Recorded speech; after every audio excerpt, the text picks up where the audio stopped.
Bonjour à tous et bienvenue à cette première rencontre post-Covid, si je puis dire, du cluster ruralité de la région Nouvelle-Aquitaine. Nous sommes ici ce matin plus de 70 personnes dans cette magnifique salle du ring du pôle de l'Anneau, joyau rural dédié à l'excellence de la race limousine. Ce qui nous rassemble aujourd'hui est, je crois, important, peut-être une tendance lourde, émergente dans la société française, qui vient de témoigner de ces mots à l'occasion des derniers scrutins. Y a-t-il un exode métropolitain post-Covid? Comment se mesure-t-il? Quelles sont ses conséquences économiques, sociales, sociétales?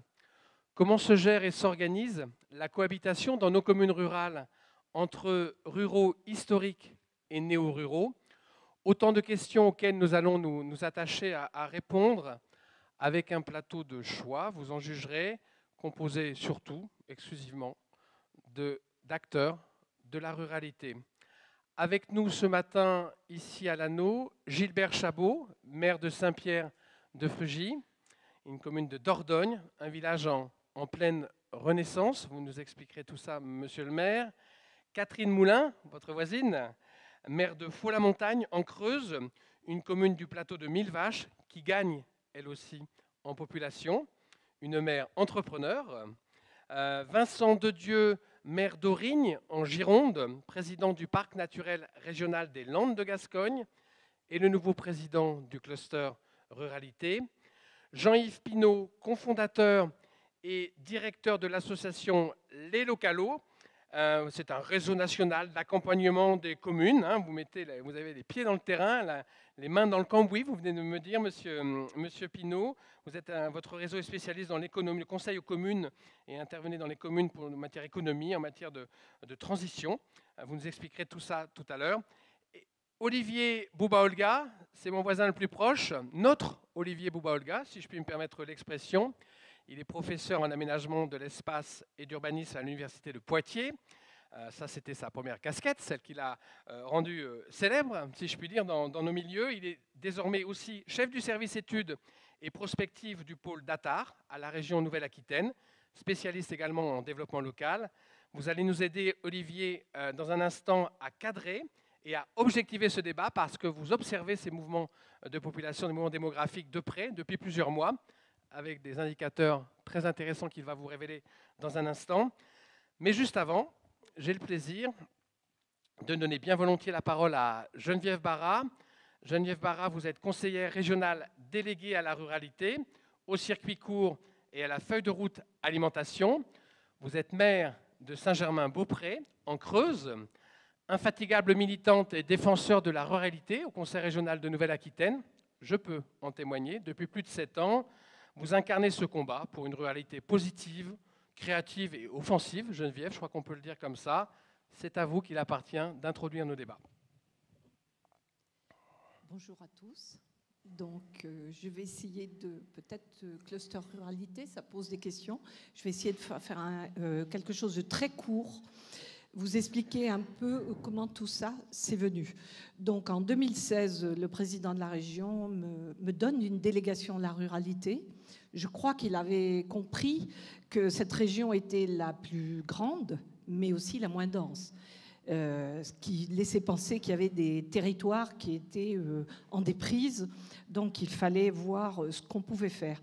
Donc on avait quand même la direction de réfléchir avant tout, avant de lancer une politique écrite dans nos règlements communs. Donc, et parallèlement, j'ai les maires ruraux qui sont tous venus me voir. Ils étaient en pleine déprime. Ils m'ont dit, la loi NOTRe, c'est une grande région, des grandes Comcom, on va disparaître. Alors il dit, par contre, on a eu un petit éclat, on a vu qu'il y avait une délégation ruralité à la région. Donc, on a discuté, ils m'ont dit, voilà, nous, on va disparaître dans les grandes Comcom, on nous oblige dans les grandes régions, vous allez nous oublier. J'ai dit non, on va oublier personne puisqu'il y a une délégation. Alors après, on a réfléchi, il y a la Poste, il y a plein d'opérateurs des territoires ruraux qui sont venus nous voir, des bailleurs sociaux, et on a dit, écoutez, ce qu'on va faire déjà, c'est un groupe ensemble. Peut-être qu'on fera pas grand-chose, mais au moins on le fera ensemble. Et là, on a développé des expérimentations, des projets. Aujourd'hui, on est à la tête de 300 projets. Vous avez un document qui vous relate des projets qu'on a élaborés, qui ont été analysés par un chercheur qui participe à notre groupe. Vous trouvez dans vos mallettes. Donc aujourd'hui, nous sommes une dizaine de maires ruraux. Nous sommes le conseiller régional. Nous avons des élus du conseil régional, y compris de l'opposition. Nous avons la Poste, la justice aussi. Nous avons par rapport à l'accès au droit. On avait travaillé sur l'accès au droit. Oui.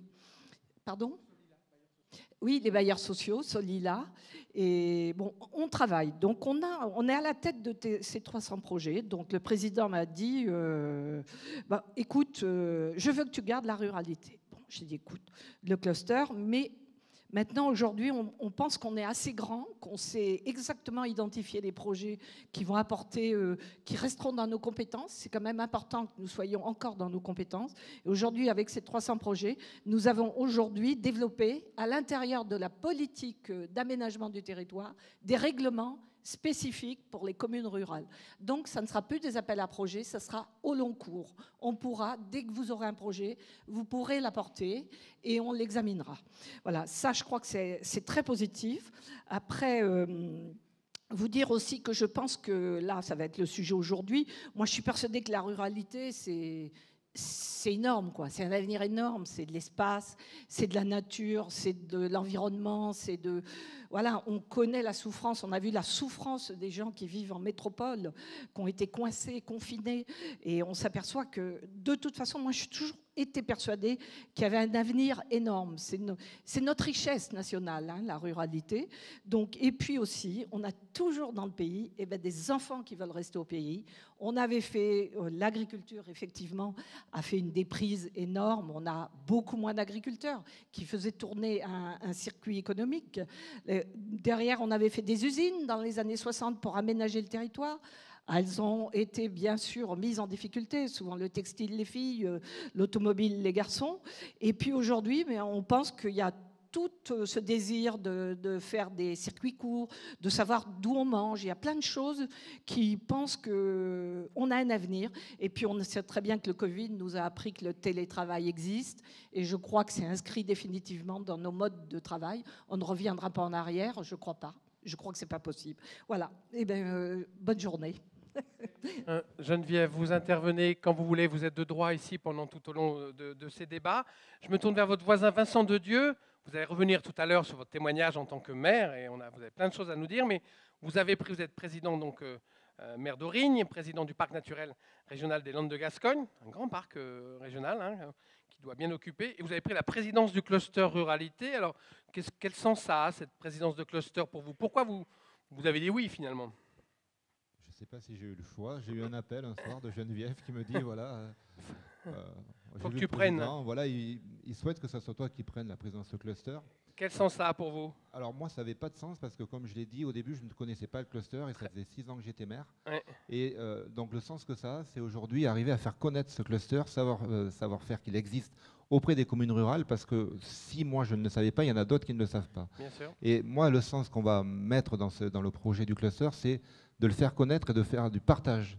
Aujourd'hui, ce qu'on va faire, c'est du partage de bonnes pratiques, parce que, vous voyez, mon voisin de gauche, je l'ai rencontré à l'Assemblée générale des parcs, et on s'est rendu compte qu'il avait plein d'idées, et chacun a des idées qu'il peut partager avec les autres. Donc pour moi, c'est le partage, aller chercher quelque chose, et que chacun reparte avec des idées pour son village de demain. Très bien, merci Monsieur Dedieu. On revient avec vous sur votre témoignage en tant que maire, ainsi que vos collègues tout à l'heure. Je donne 2 précisions avant de laisser la parole à Olivier Bouba-Olga, qui a des choses bien plus intéressantes que moi à raconter ce matin. D'abord, ce guide des bonnes pratiques, un best-of d'une trentaine d'expériences locales en ruralité, formidables, immobilier, santé, soins. Enfin, il y a tous les développements économiques, il y a des formidables histoires de ruralité tonique et dynamique dans ce recueil qu'on est heureux de vous donner. Souriez, vous êtes filmé.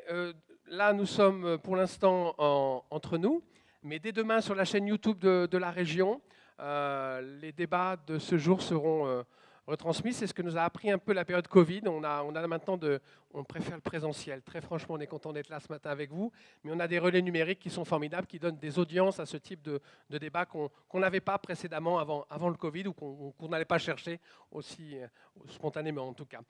La parole est à Olivier Bouba-Olga, professeur en aménagement de l'espace et urbanisme. Il nous dit si oui, il y a un exode démographique des villes vers les campagnes, comment on le mesure et quelles sont les tendances telles qu'il les a observées à la tête de son service études et prospectives du pôle data. À toi Olivier.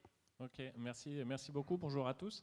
Donc effectivement, quelques éléments de cadrage en partant de cette question qui a un peu agité les médias, on va dire, depuis pas mal de mois, sur l'hypothèse d'un exode métropolitain.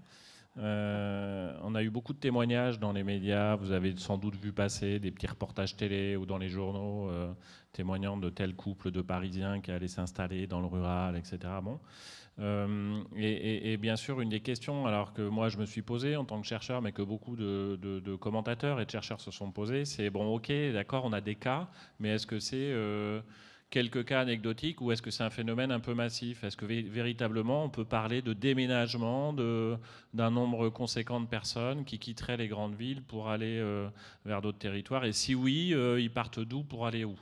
Et en fait, on est démunis, on n'a pas de chiffres. Donc moi, j'ai été assez souvent sollicité par des médias, justement. Mais vous, en tant que chercheur, alors vous, on ne sait pas, en fait, on ne sait pas.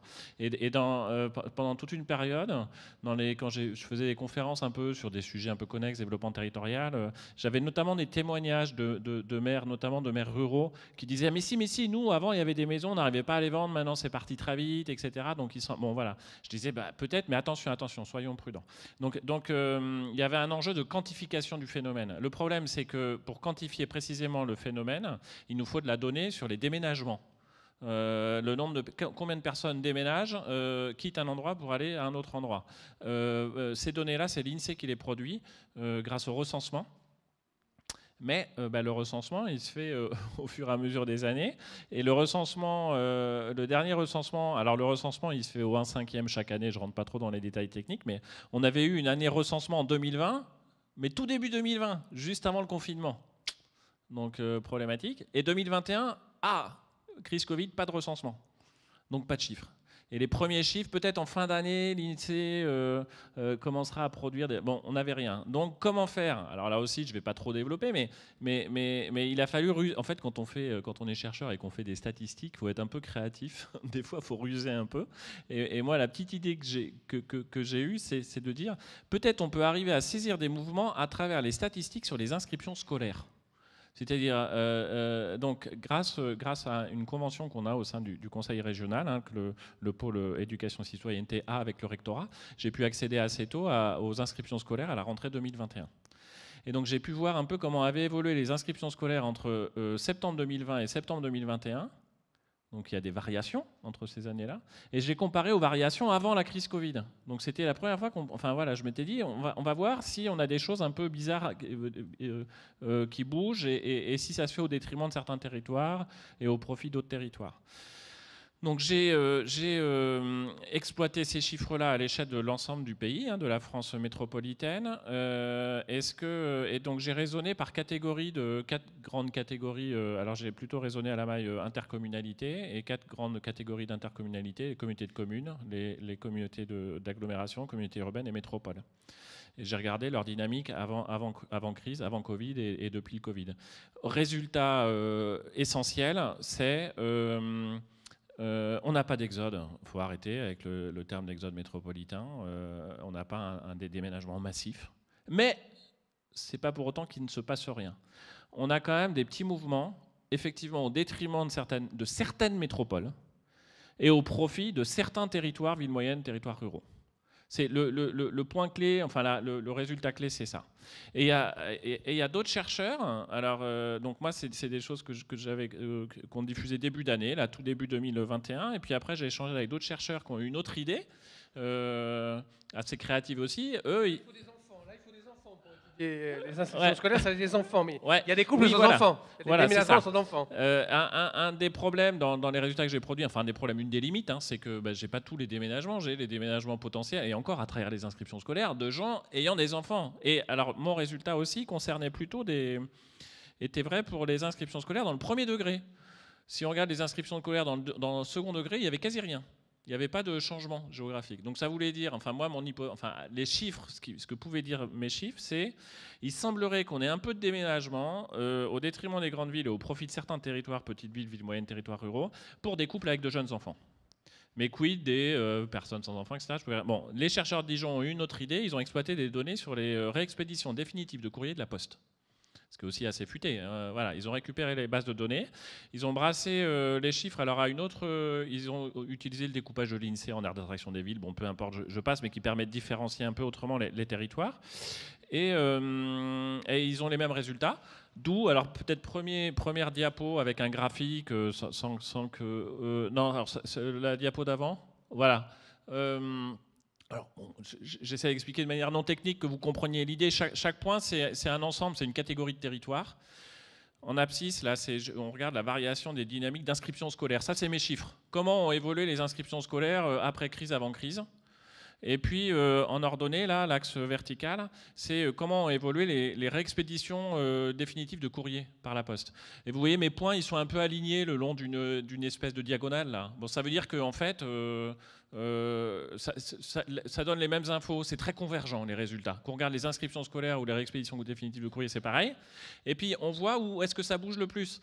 Donc tout en haut à droite, la catégorie de territoire où on a eu le plus de variations positives d'inscriptions scolaires et de réexpéditions définitives de courrier au profit de ces territoires, c'est la catégorie de ce qu'on appelle les communes hors attraction des villes. En gros, c'est les territoires les plus ruraux. C'est eux qui ont eu la dynamique la plus forte. Et puis tout en bas à gauche, c'est la catégorie de territoire qui a eu la dynamique la plus négative. C'est une commune française, c'est Commune Centre, c'est de l'aire de Paris. C'est Paris Intramuros. Baisse la plus forte des inscriptions scolaires et baisse la plus forte des réexpéditions définitives de courrier. Mais aussi bien vers Pontoise ou Provins que vers la Corrèze. Voilà. Alors après... Autre peut-être là, non, et puis peut-être juste pour finir là-dessus, vous voyez justement en haut de mon graphique là, j'ai mis le nom aussi, commune de la Couronne, aire de Paris. Là, ça a été assez dynamique.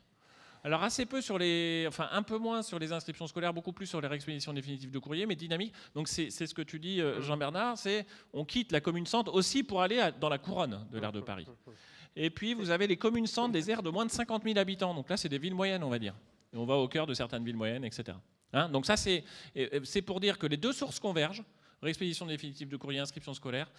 On quitte certaines métropoles, pas toutes, et la métropole qui a perdu le plus, c'est Paris, c'est clair. Mais c'est pas la seule. Dans celles qui reculent post-crise, moi j'ai identifié Grenoble, Lyon, Nancy, Paris, Clermont-Ferrand. Recul relatif, encore une fois, c'est pas des phénomènes ultra massifs, mais ça bouge. Et celle qui bouge le plus, c'est Paris. Et peut-être l'autre diapositive, c'est la dernière diapositive. Bon, ça bouge un peu, on quitte des grandes villes pour aller où? En fait, peut-être ce qu'il faut que vous gardiez en tête, c'est que c'est au profit de deux types de territoires, et on peut résumer ça par deux termes, par le terme de desserrement métropolitain. Pour partie, les gens déménagent, quittent le cœur des grandes agglomérations pour aller proche de ces grandes agglos. On va dans le périurbain, on pourrait appeler ça dans la banlieue, etc. C'est ça que j'appelle le desserrement métropolitain. Et sur ma carte, là, j'ai représenté toutes les EPCI dont les variations en inscription scolaire ont été positives. Et en fait, on est dans un mouvement global de baisse des inscriptions scolaires parce que le mouvement démographique, la population française vieillit, donc on a plutôt une baisse. Mais on a quand même des EPCI dont les effectifs augmentent après crise.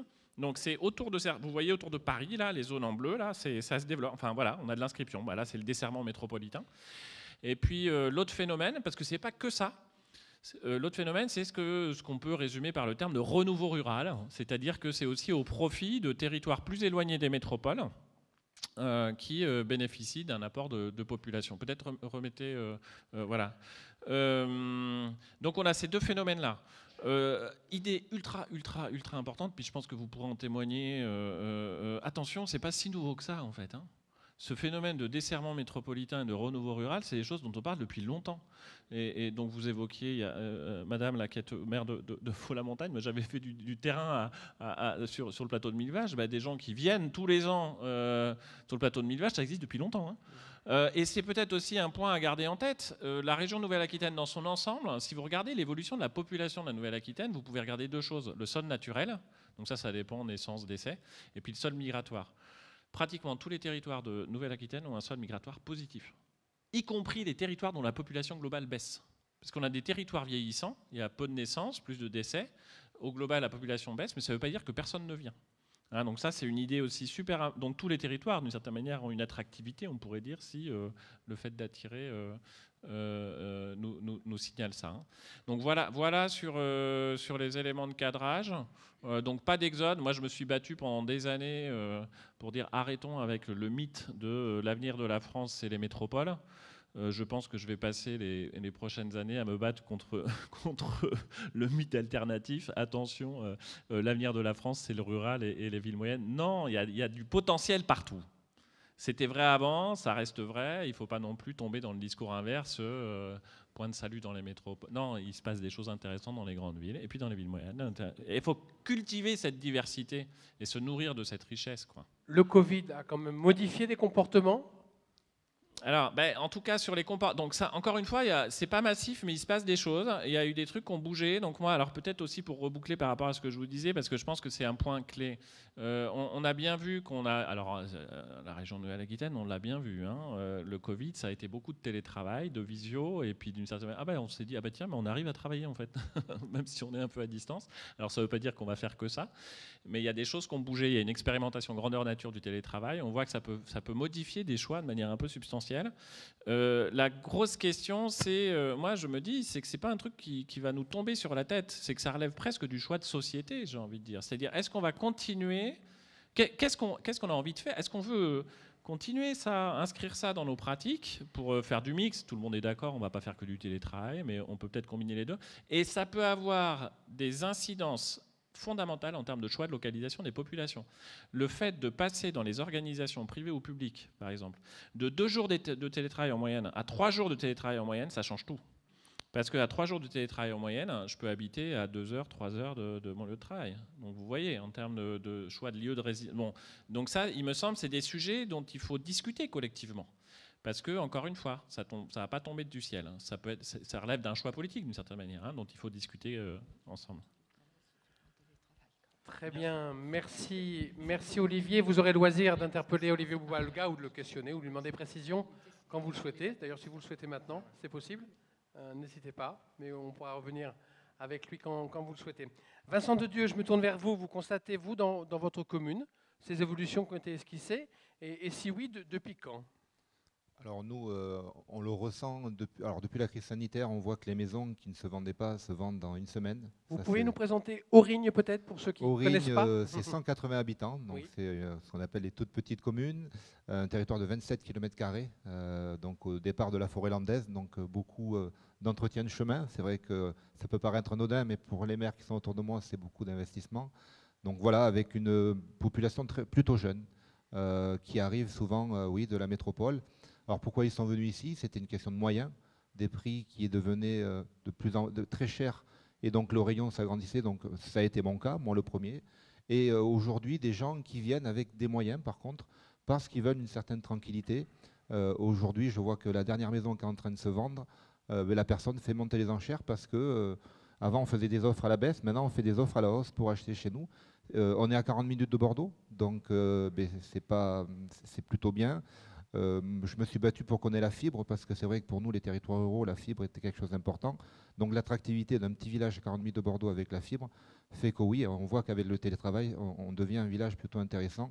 En gardant, voilà, on a beaucoup d'espace chez nous, on est à la limite des Landes, et les Landes, c'est un grand aérial, les Landes, et Aurigne est un grand aérial, et c'est pour ça, je pense, qu'on est attractif par la caractéristique du territoire. La commune a gagné combien d'habitants ces dernières années? Est-ce que vous le savez?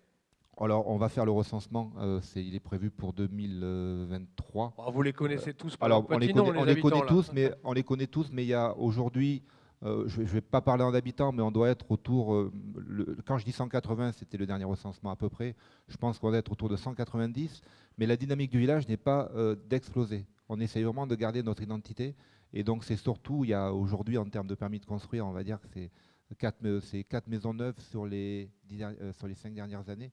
Donc vous voyez, ce n'est pas quelque chose d'impressionnant. Par contre, il faut savoir les accueillir. Alors justement, parce qu'il faut organiser la cohabitation entre les habitants historiques, ceux qui sont là depuis parfois des générations, et les nouveaux venus. Alors, comment vous y prenez? Qu'est-ce que vous faites? Est-ce qu'il faut s'en soucier d'abord, ou est-ce que ça marche tout seul? Ben, je pense que tous les maires savent qu'il faut s'en soucier, parce que si on ne s'en soucie pas, moi je suis ouvert tous les samedis, et tous les samedis matins, on a à la mairie des gens qui viennent se plaindre. Sur le bruit des tracteurs, Sur le chant du coq. Sur le chant du coq, surtout. Et c'est vrai qu'on se rend compte qu'ils ont choisi de venir habiter dans le milieu rural, mais sans se rendre compte qu'il y avait une activité aussi. C'est-à-dire le milieu rural, ce n'est pas seulement le calme, le bien-être, parce qu'on a ce calme et ce bien-être la plupart du temps, mais on a des moments dans l'année où il y a une activité économique, une activité agricole surtout, qui fait qu'on peut avoir des... Par chance, si Et je puis puis, dire. puis nous, dans la forêt des Landes, beaucoup de gens font le bois pour se chauffer, et c'est tout bête, tronçonne. mais même dans les horaires prévus à cet effet-là, les gens ne supportent pas que les gens puissent faire du bois. Donc c'est des choses qui peuvent vous paraître folles, mais le coq qu'on entend partout à la télé, c'est la réalité de notre quotidien des fois, parce que les gens ne comprennent pas que, voilà, on est à la campagne, il ne doit pas y avoir de bruit. Alors, comment vous y prenez? Vous avez fabriqué une charte, je crois. Enfin, dites-nous comment vous y êtes On est en pris. train de Qu'est-ce que vous faites? Qu'est-ce que vous faites on a travaillé, pour apaiser ces conflits potentiels? on travaille sur une charte. C'est-à-dire que là, on travaille toujours sur cette charte parce qu'on a commencé, on a été élu, Covid, donc très compliqué, donc on travaille dessus. C'est mon premier adjoint qui est parti sur ce sujet-là. Et c'est marrant parce que c'est quelqu'un qui arrive de la ville et qui vient d'arriver dans le village. Donc il a ressenti, lui, il a dit, mais moi je viens dans un village, je dois m'adapter au village. Et il ne comprenait pas que les gens viennent toujours râler, se plaindre. Et il m'a dit, il faut qu'on fasse quelque chose. Il faut qu'on mette sur papier quelle est l'histoire du village, qu'est-ce qui se passe dans le village pour que les gens, quand ils arrivent, ils savent où ils arrivent. Et donc on travaille sur ce document-là, qu'on va essayer aussi d'adapter, parce qu'il ne faut pas le faire que dans un sens, il faut pouvoir le partager. Donc dans un premier temps, on va le travailler en conseil municipal, et puis après on va piocher dans la population des personnes pour le travailler avec eux et échanger avec eux pour savoir qu'est-ce qu'ils en pensent et comment on peut peut-être l'améliorer. Mais qu'est-ce qu'elle dit, cette charte? C'est la déclaration des droits de l'homme et du citoyen, ou c'est quand même un peu moins général, enfin, auquel tout le monde adhère, évidemment, mais qu'est-ce que vous y mettez? Qu'est-ce que vous y mettez Elle dans cette explique charte? qu'aujourd'hui, oui, ici, les gens ont l'habitude, par exemple, de tronçonner le week-end, qu'ils ont l'habitude, peut-être, c'est simple, mais on tond.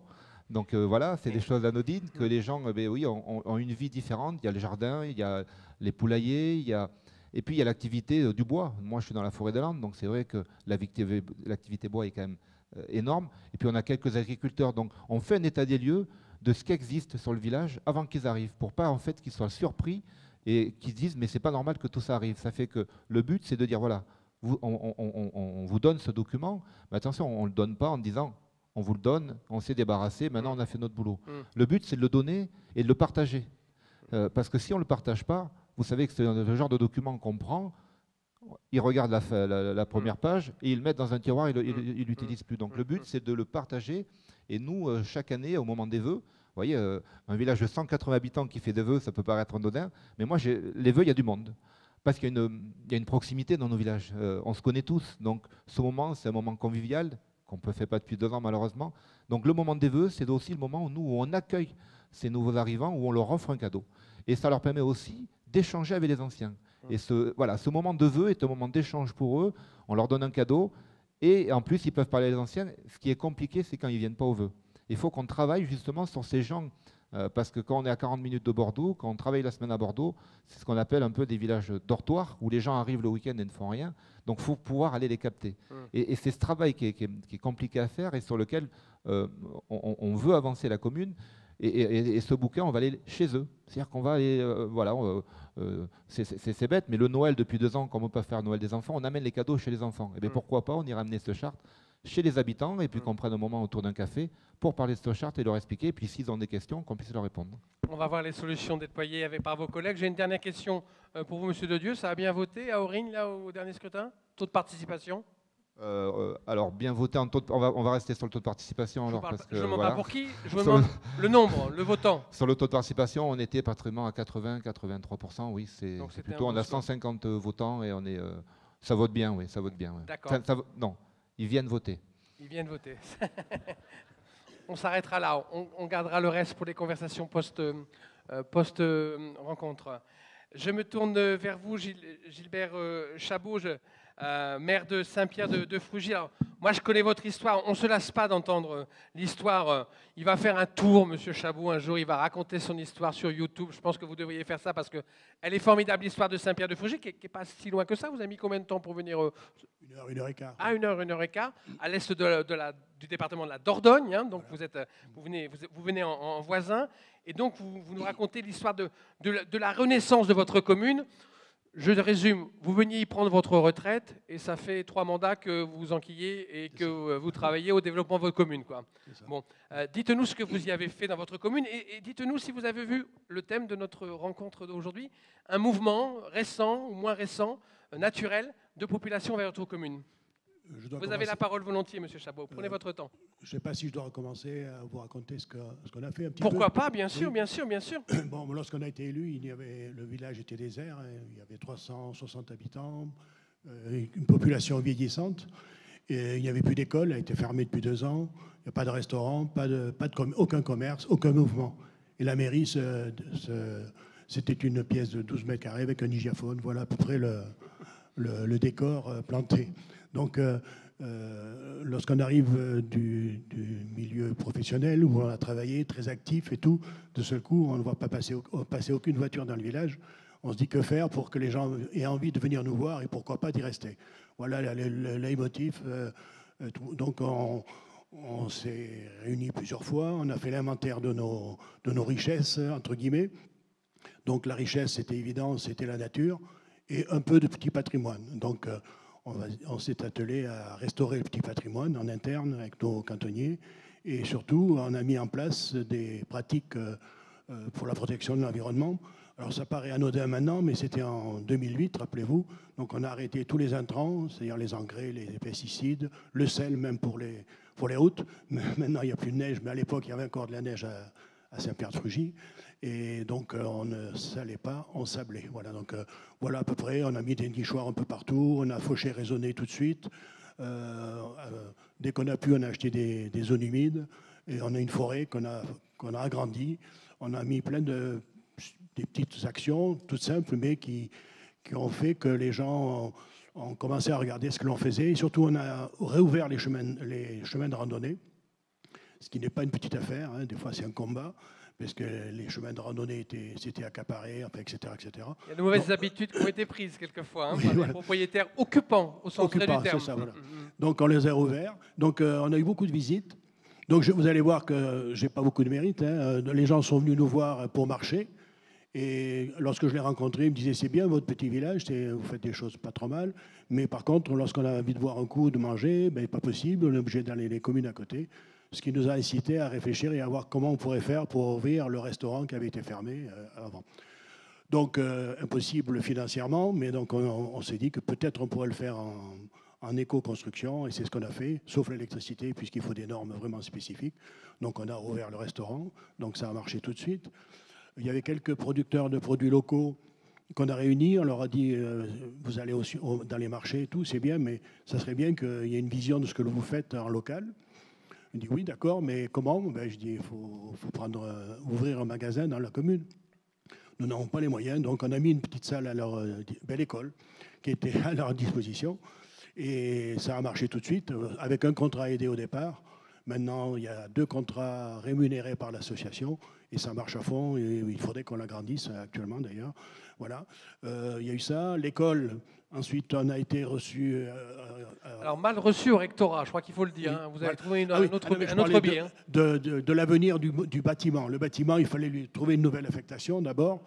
Et on a monté rapidement, puisque il y avait un pôle d'excellence rurale. Donc, on a monté un pôle d'excellence rurale en étant la commune la plus haut, avec un sentier des crêtes, etc., etc. Et surprise, on l'a fait sans beaucoup de conviction. On a été retenu. Donc, l'école a été transformée en gîte de groupe.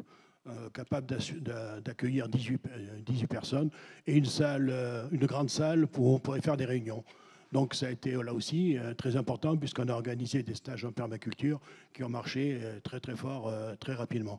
Voilà les actions, les premières qu'on a fait. Là-dessus, je crois qu'il y a un peu de médias, les médias sont un peu mêlés, ce qui fait qu'il y a beaucoup de gens qui ont commencé à nous envoyer des mails et à demander si on pouvait s'installer chez nous.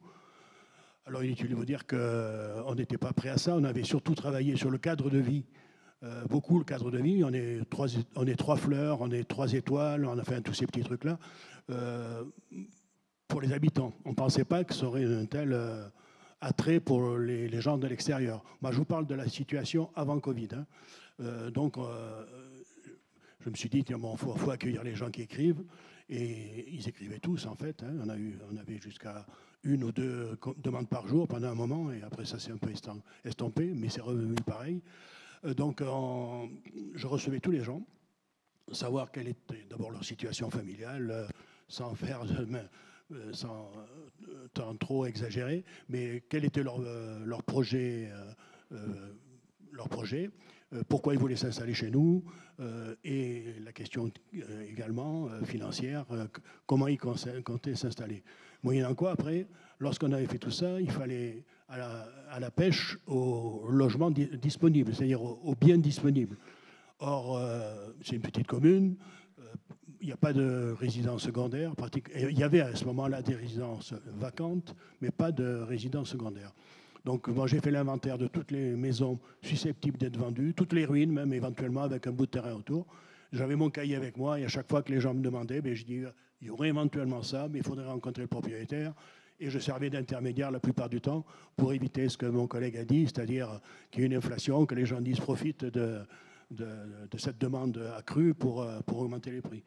Moyennant quoi, maintenant, il n'y a plus rien. Enfin, il n'y a plus rien, pas tout à fait, puisque avec le Covid, justement, il y a quand même encore une petite demande. Et là, on s'est dit qu'on pouvait faire une extension de village. On appelle ça une extension de village parce qu'on ne veut pas que ce soit ce sera un écolotissement, mais on ne voulait pas que ce soit un lotissement, en fait. Voilà. Et donc, on a fait des études paysagères et tout, et ce n'est pas commencé, mais toutes les parcelles sont pré-vendues et on est en train de travailler avec le CAUE et tout pour faire cette fameuse extension de village. Comment avez-vous négocié dans le cadre du PLUI cette maîtrise de votre sol, finalement? Nous ne sommes pas un PLUI. Nous ne sommes pas un PLUI. Nous sommes en carte communale. Mais par contre... Heureux homme.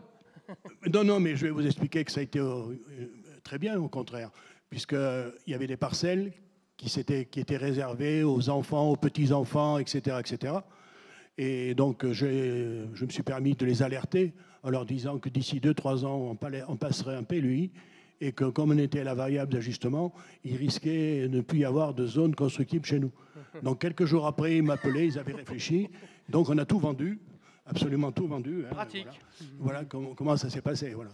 Donc le lotissement va être fait sur la dernière parcelle qu'on a achetée, un peu fort d'ailleurs, mais on voulait l'acheter pour faire ce lotissement. Voilà. Rappelez-moi le nombre d'habitants entre hier, quand vous prenez vos fonctions, il y a 3 mandats, puisque vous avez rempli l'année dernière, et maintenant Depuis le début, 360, on est passé un peu plus de 500. Et là, on va en avoir encore un peu plus, puisqu'il y aura le lotissement. Voilà. Mais avec le désir d'arrêter là aussi, on n'a pas vocation à faire une ville à la campagne. Voilà. Qu'est-ce qui a changé dans la vie de votre bourg, votre commune? Les activités, certainement, puisqu'on a ostéo, on a kiné, on a créateur multimédia, on a un tiers-lieu, un Repair Café. On a un centre de formation pour les éco-constructions, matériaux, centre de ressources pour les matériaux.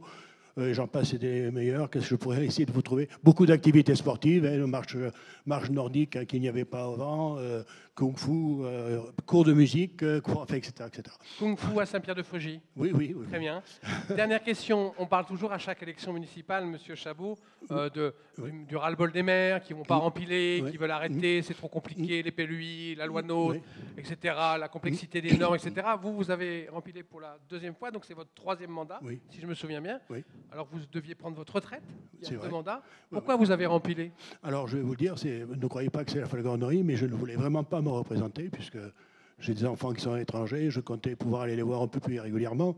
Or, moi, je m'investis à fond, hein, je suis presque tout le temps à la mairie, donc j'avais décidé d'arrêter. Par contre, les nouveaux arrivants, ils sont venus à plusieurs me voir en me disant, écoutez, si vous partez, ce que vous avez mis en place risque d'être mis à mal très rapidement. Et bon, je dis, écoutez, je vais vous accompagner un peu. Et le but, c'était de faire la transition. Pour l'instant, elle n'est pas faite. Mais Vous êtes en train de former quelqu'un pour vous succéder? mais je trouve Ou pas quelqu'une? beaucoup je trouve pas beaucoup de volontaires. Voilà, mais D'accord. bon. Voilà. Ok, merci beaucoup, Monsieur Chabot. On revient avec vous tout à l'heure dans le débat bien volontiers. Je me tourne vers vous, Madame Moulin, Catherine Moulin. Vous êtes maire de la commune de Faux-la-Montagne en Creuse. Peut-être vous pouvez nous décrire un peu votre commune pour ceux qui ne la connaissent pas, Madame Moulin. C'est une commune située tout à fait au sud, dans le sud de la Creuse. Nous, on fait un pas et on va en Corrèze, et un autre pas, on passe en Haute-Vienne. Voilà, donc on est interdépartemental. Voilà. 450 habitants, c'est ça, aujourd'hui? 450 habitants, oui, Et alors, vous êtes maire depuis combien de temps? depuis 2009. D'accord. Maire, chef d'entreprise et maire. Alors, chef d'entreprise, je me qualifierais pas de ce terme, puisque en fait c'est une aventure collective à laquelle j'ai participé. Donc je suis arrivée dans les années 80 avec un groupe de personnes, et on a rencontré un conseil municipal à qui on a dit on avait 20 ans. On leur a dit, on va faire une scierie. Ah, mais vous êtes dans la partie. Non, on n'y connaît rien. En coopérative, c'est ça? Vous avez monté une Voilà, coopérative? et donc on a créé une SAPO, une société anonyme à participation ouvrière. Voilà, avec un processus de décision très horizontal. 30 salariés aujourd'hui, c'est pour ça que je disais Voilà. chef d'entreprise, 30 salariés aujourd'hui. Oui. Ça a bien tourné, l'affaire a bien tourné. Oui. Très bien. Alors votre commune, elle est attractive depuis longtemps, vous avez le Covid, des modifications récentes. Comment vous organisez la cohabitation entre les nouveaux venus, les anciens? Je crois que vous misez pas mal sur les associations. Racontez-nous un peu votre recette. Alors, effectivement, c'est une histoire de 40 ans d'accueil, puisque mon prédécesseur, François Chatou, a été élu maire dans les années 75. Et lui, il a tout de suite compris qu'on touchait le fond, quoi, et que si on ne bougeait pas, les commerces fermaient. Enfin, voilà, le scénario, voilà, l'école. Dans les années 70, on avait eu une classe avec 12 enfants. Aujourd'hui, on a pratiquement 60 enfants et 3 classes. On a recréé une classe en 2017. Voilà. C'est plusieurs maires, François Chatou, Bernard Couteau à Perlevade, Pierre Desrosiers sur Jansiou, qui ont impulsé cette dynamique, qui ont très vite compris, en fait, eux, sauf Pierre Desrosiers, mais leur famille était originaire des villages, de ces villages. Et ils n'avaient pas vécu, ils avaient vécu en région parisienne, voilà, mais ils avaient ce lien de famille avec les habitants. Et donc, ils ont tout de suite créé la première communauté de communes interdépartementale dans les années 90. Il y a même eu un CIVOM avant. Et ils se sont dit, l'accueil, qu'est-ce que ça veut dire? En fait, on peut accueillir des gens, mais il faut qu'il y ait tout un contexte autour. De services. Voilà, de services, de soutien aux associations. En fait, moi je dis toujours, notre chance et notre atout, c'est d'être loin de tout aussi, parce que ça démultiplie les envies d'avoir des services et la possibilité de les créer. Par exemple, Faux-la-Montagne, il y a une crèche, 12 places. Et en fait, si on avait demandé aux institutions installez-nous une crèche, mais c'était impensable. Donc, en fait, c'est avec cet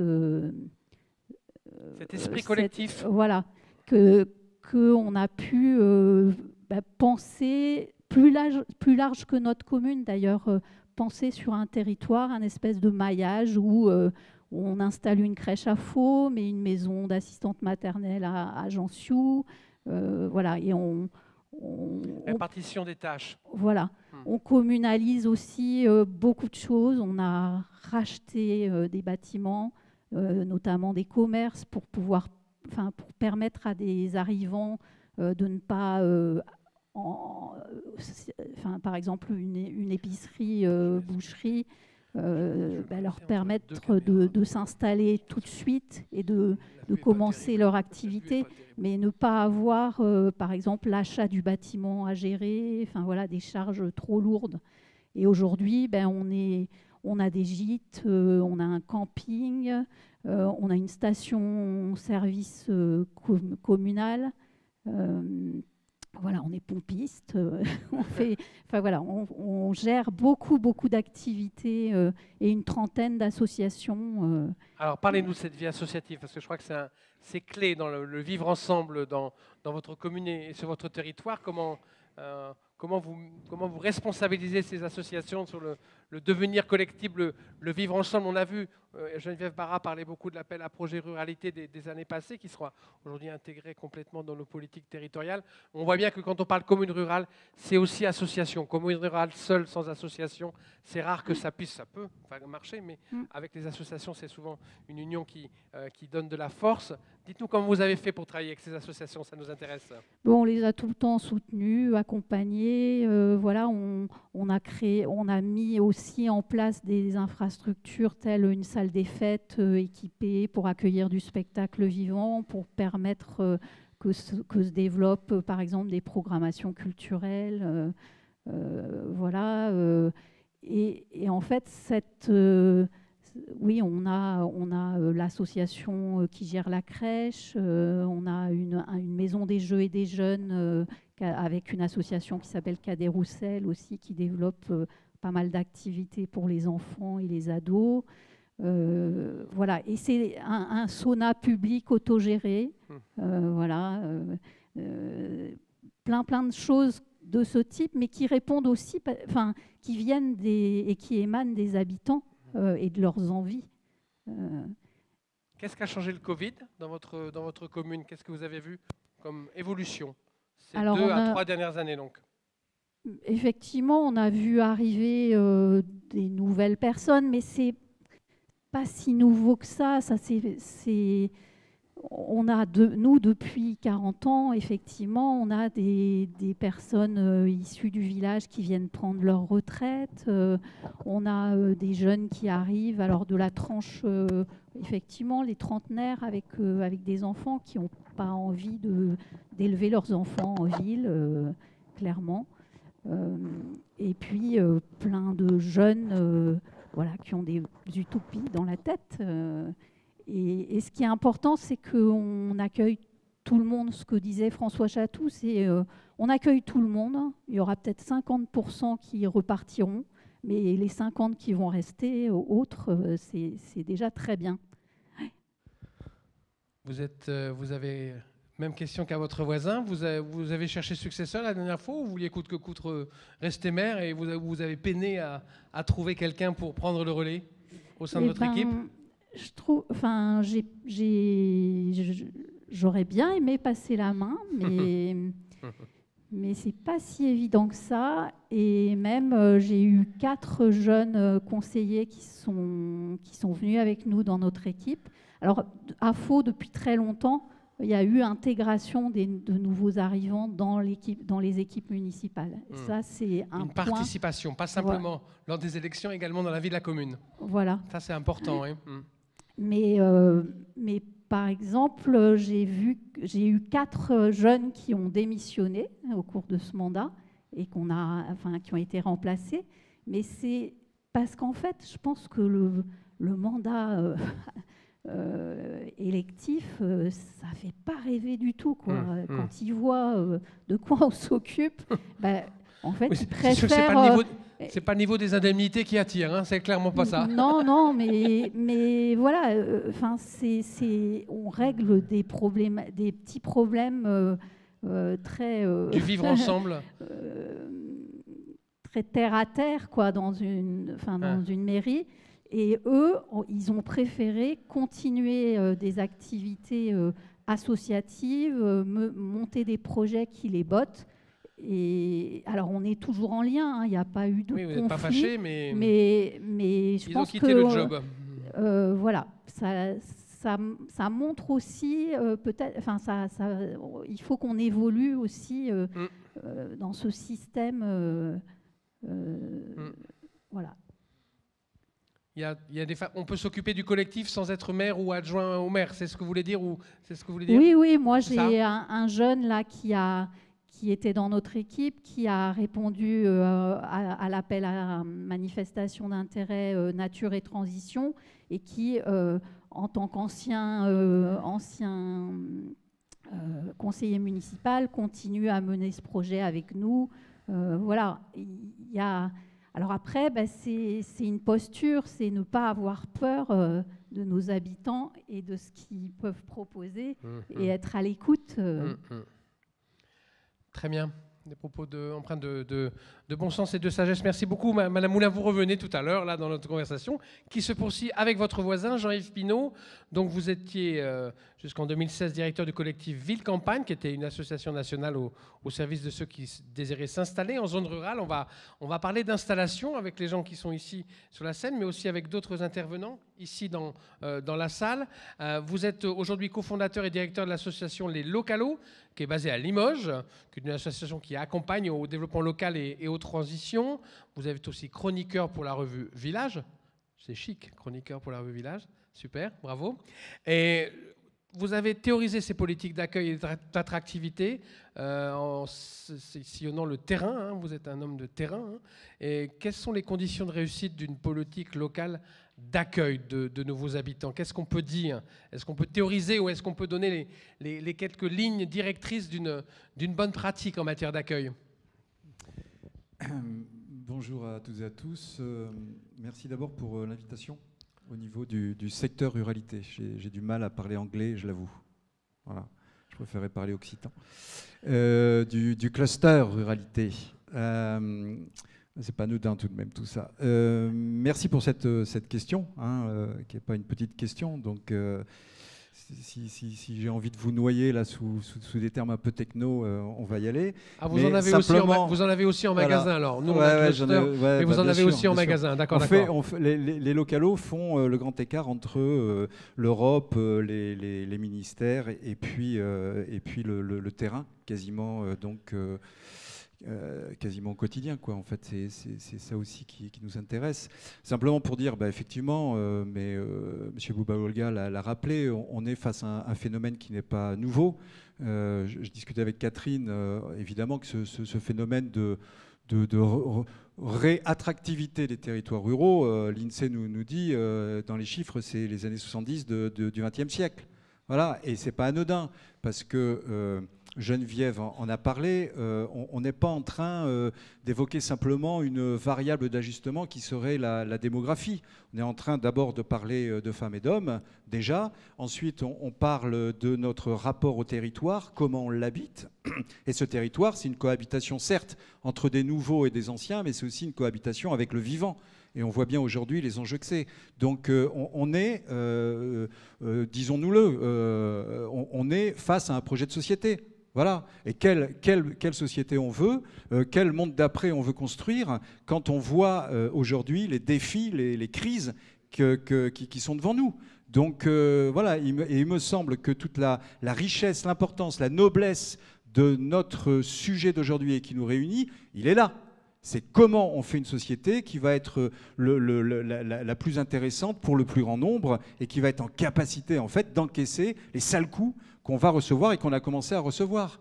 Voilà, et cette question de ruralité, moi je pense, et on pense depuis fort longtemps, que la ruralité a des tas de choses à dire à ce projet de société et à comme le disait Geneviève, des tas de ressources à mettre au bénéfice de cette construction, de ce projet de territoire. Alors voilà, ça, je l'ai dit, et donc qu'il n'y ait pas de malentendu. Voilà, on ne parle pas d'action croupion ou de petite politique qu'on mettrait à côté. Non, quand on parle d'accueil, quand on parle du vivre ensemble, on parle de politique. C'est un sujet politique, c'est un sujet démocratique. Voilà.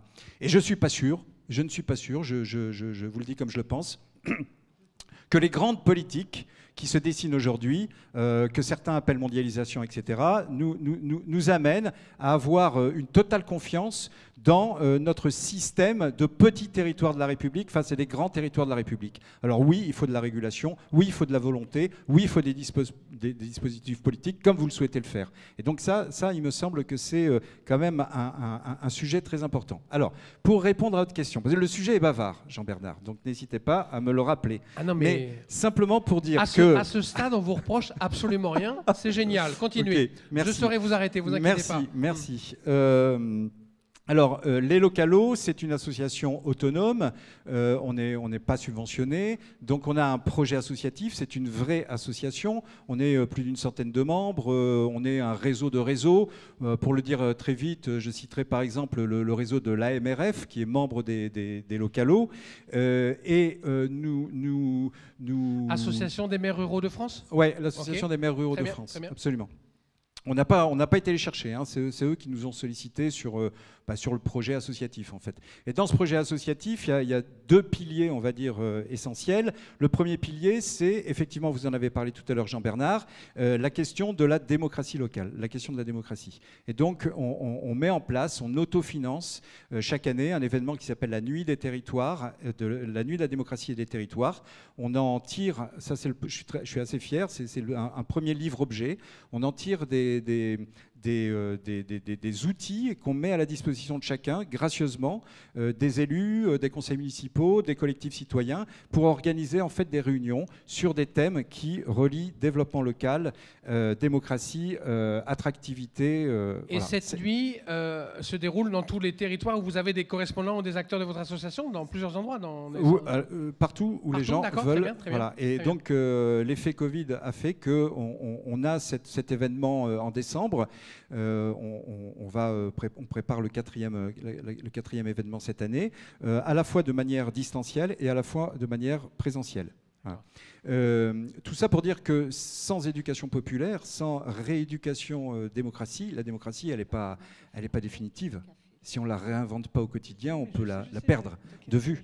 Bon, bref. Et puis le deuxième pilier, c'est une utopie concrète. C'est muni de l'héritage de 20 années de travail avec le collectif Ville-Campagne, de la fréquentation des territoires, des terrains, des élus, des personnes qui vivent sur les territoires. Cette idée de dire, ben, voilà, pour faire un pas de côté et nous donner de la force et du courage, on part sur cette idée de coopérative intégrée de territoire. Je ne vais pas entrer dans le détail, mais en gros, c'est de dire comment aujourd'hui on met en place des systèmes qui sont des systèmes qui consolident en fait les petites économies des petits territoires de la République. Voilà, je referme cette parenthèse. Alors, la question de l'accueil, il y a au niveau des Localos, on accompagne deux réseaux extrêmement importants. Un réseau au niveau du Massif central, qui est issu d'une politique d'accueil et d'attractivité interrégionale qui remonte à la fin des années 90 et qui aide en fait les territoires ruraux à construire leur stratégie d'accueil.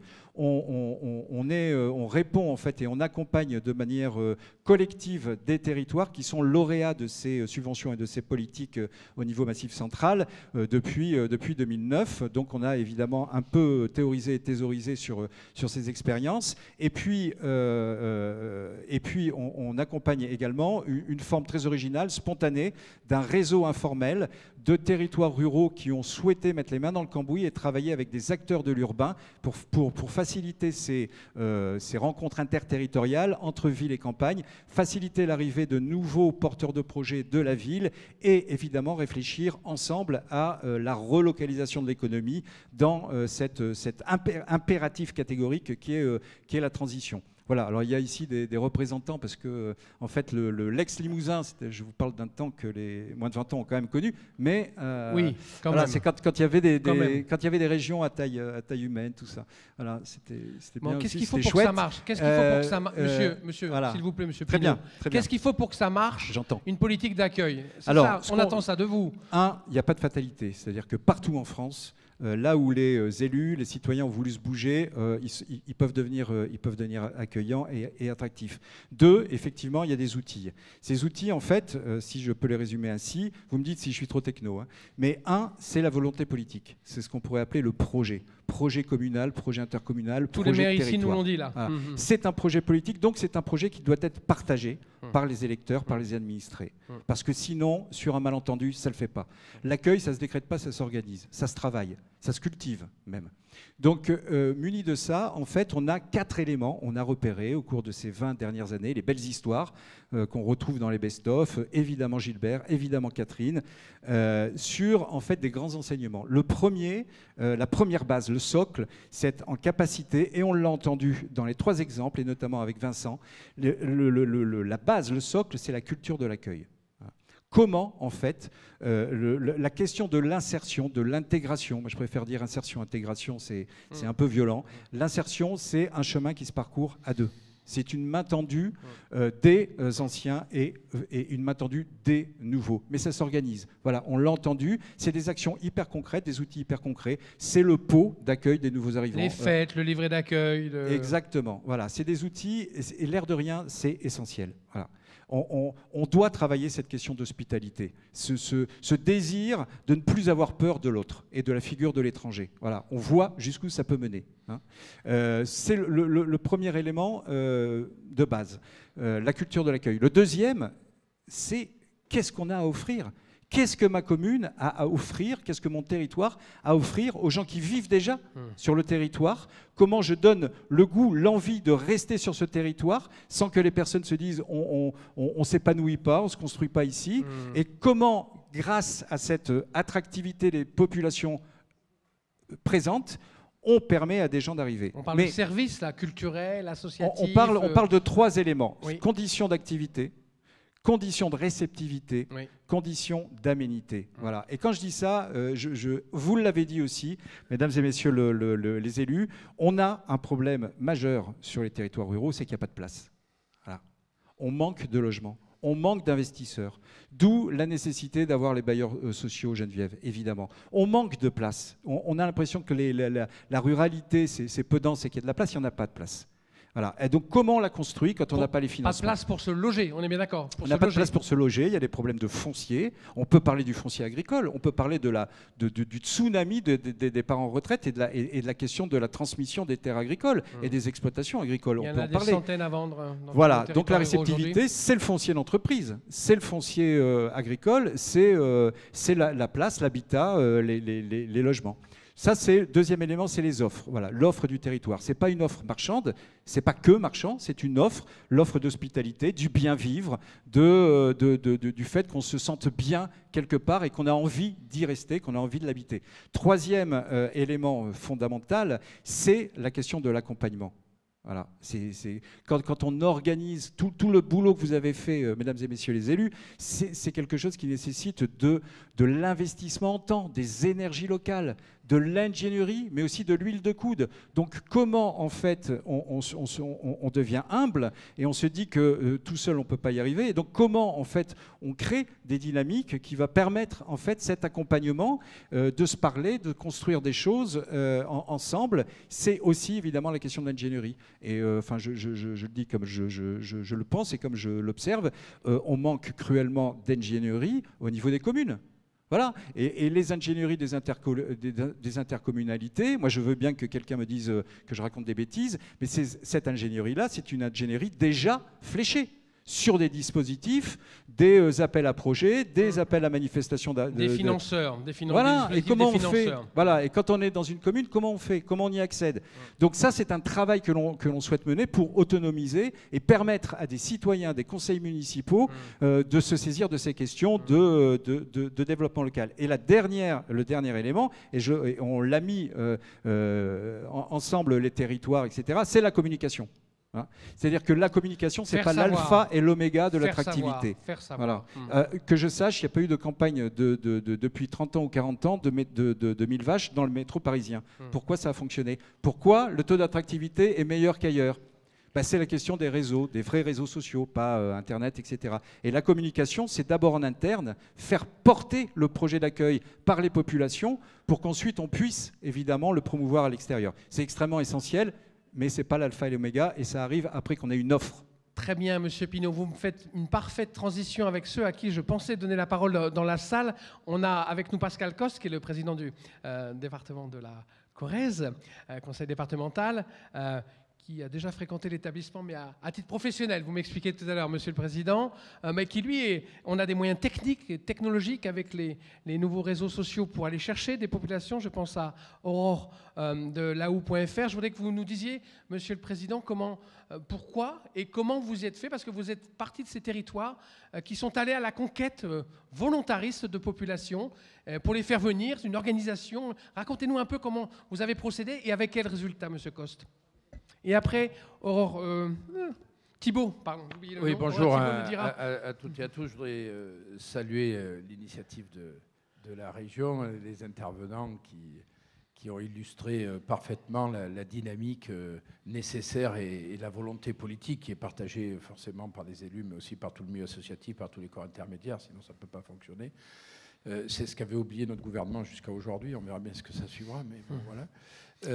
Non, mais il faut croisons les doigts. Ouais, non, mais il faut aussi dire les choses parce que je pense qu'une dimension jupitérienne sur la ruralité ne peut pas fonctionner, quoi. Et donc ça doit aussi nous rassembler. Je ne sais pas si les uns les autres sauront en tirer les conséquences, mais en tout cas, quand on regarde et on fait partie de ces gens qui analysent aussi ce que pensent nos concitoyens au travers des diverses élections, on voit quand même une désaffection des urnes, y compris pour les niveaux locaux, y compris pour le présidentiel, alors qu'on nous explique que c'est que là. Donc ça, c'est quand même des signaux qui sont forts. Et quand on fait la carte des extrêmes et la carte de la ruralité, on voit quand même un certain nombre de choses. Avec, pour moi, pas que la ruralité, la question des banlieues et de cette France plutôt périphérique qui aujourd'hui se retrouve sur...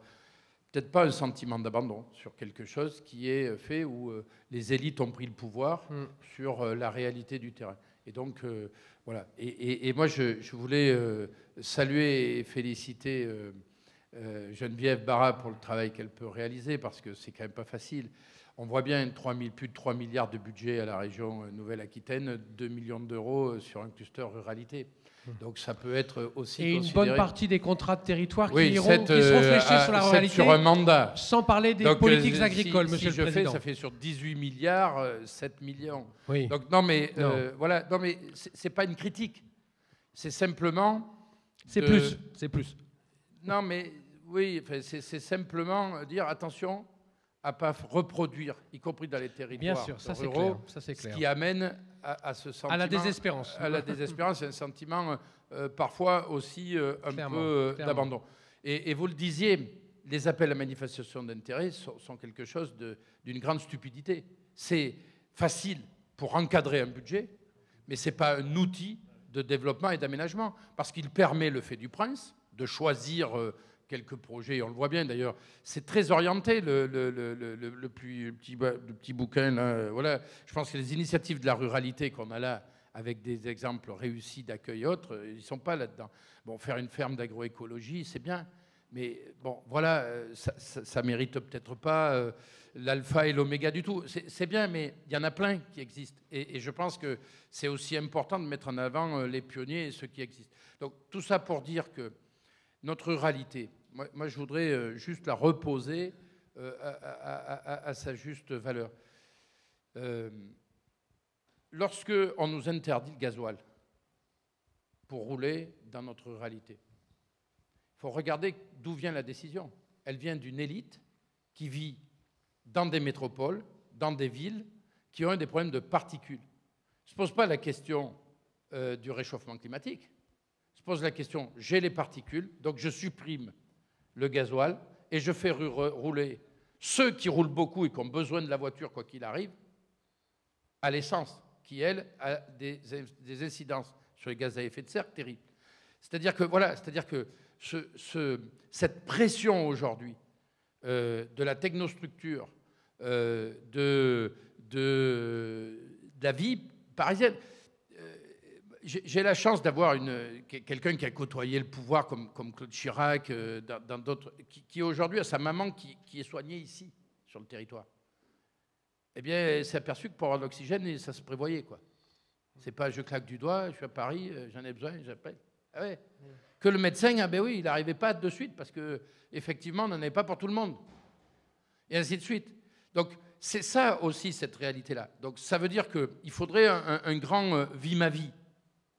Et je pense que c'est ce qui doit nous rassembler avec les banlieues et faire de la force, c'est que le milieu rural, en fait, il est très structuré. On sait se dire bonjour, c'est pas rien, mais on sait se dire bonjour, on connaît les gens. Tu disais, le président du cluster le disait à juste titre. Moi, quand j'étais maire, je disais souvent, il faut prendre le temps de digérer sa population. Ce n'est pas de faire venir tout du monde, du monde. Je dirais que parfois, c'est assez facile de faire venir du monde. La question, c'est de les garder et de garder l'esprit du village. Parce que si c'est demain pour avoir une charte parce qu'ils ne supportent pas les vaches, moi, ça m'interroge. Je me dis, à un moment, on a loupé quelque chose. Donc, ça veut dire que, quand même, notre ruralité, elle repose sur un sens civique qu'on a perdu dès l'école. C'est plus, on peut faire les vieux rabat-joie, mais c'est même plus, voilà, se dire bonjour, c'est plus le sujet.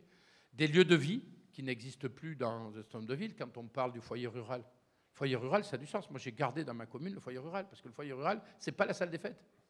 C'est autre chose. C'est une dynamique de vie associative qui se retrouve, qui échange avec d'autres, qui sont ouverts sur le monde et sur leurs concitoyens, quoi. Et donc, ça, c'est quelque chose de précieux. Quand on a créé en Corrèze les marchés de producteurs de pays, ce n'était pas que pour développer les circuits courts avec les producteurs fermiers qui étaient là. C'était aussi pour que, dans des territoires complètement isolés, il y ait des gens qui puissent recroire à leur village. Recroire au fait qu'on puisse remettre du monde autour de la place. Et les locaux s'y sont très bien retrouvés, pas que les touristes. Et donc, ces espaces, ces lieux de vie, ces lieux de création, c'est ce que l'on a besoin, y compris dans un certain nombre de banlieues, pour pouvoir faire. Ensuite, moi, il y avait juste un autre point, parce que quand on parle de l'attractivité de l'accueil, c'est très bien, on a mis en place des outils, OK. Mais, je veux savoir pourquoi vous avez fait cette... Non, mais d'accord, mais je vais venir... Parce qu'il y a la question de l'emploi. C'est que le monde rural, il a toujours répondu aux aspirations de la société. Tout le temps. Il a fourni des bras à l'industrie quand il fallait réindustrialiser la France. Quand il a fallu produire plus pour nourrir plus les gens, il a fourni aussi les gens et compagnie. Sauf que cette industrie a disparu. L'industrie primaire qui reste la seule aujourd'hui, c'est l'agriculture. Elle est en train de disparaître parce qu'on veut lui faire prendre d'autres figures imposées où on n'est plus dans une compétition qui est la même. Donc elle va finir par disparaître. Donc c'est bien beau de dire on va accueillir des retraités ou des gens qui télétravaillent. Mais ce n'est pas ça la société. Si vous voulez, oui, on est rentré dans une société de services, mais il faut quand même qu'on arrive à relocaliser de l'emploi. Et moi, aujourd'hui, quand je vois comment ça s'appelle, le ZAN et l'artificialisation zéro, l'artificialisation nette zéro, c'est une hérésie pour les territoires ruraux. Considérer qu'on va encore densifier la ville. C'est très facile à Bordeaux. À Bordeaux, vous faites 35 000 logements par an. À Toulouse, 25 000 logements par an. Personne ne se pose la question à Bordeaux de savoir, et ce qu'on est en train de faire, l'agence de l'eau a remis 30 millions d'euros, c'est-à-dire une année budgétaire sur le plan, pour aller chercher de l'eau dans les champs captants des nappes éocènes, maintenant on est rendu. Bientôt, il va falloir aller chercher... il va falloir creuser... La nappe du dessous. Hein? Non, mais on en est là. Là, ça pose le problème à personne. Vous êtes à Chavroche, à 10 km du sel, vous voulez construire une maison, on vous dit, monsieur, circuler, rien à voir. Donc ça, à un moment, il faudra bien qu'au-delà du cluster, au-delà de la volonté, on puisse nous autoriser. Vous posiez la question du logement. Aujourd'hui, si vous voulez un PLS ou enfin un prélogement social plus ou je ne sais pas quoi en milieu rural, tu dis, oh, vous n'êtes pas tendu, vous.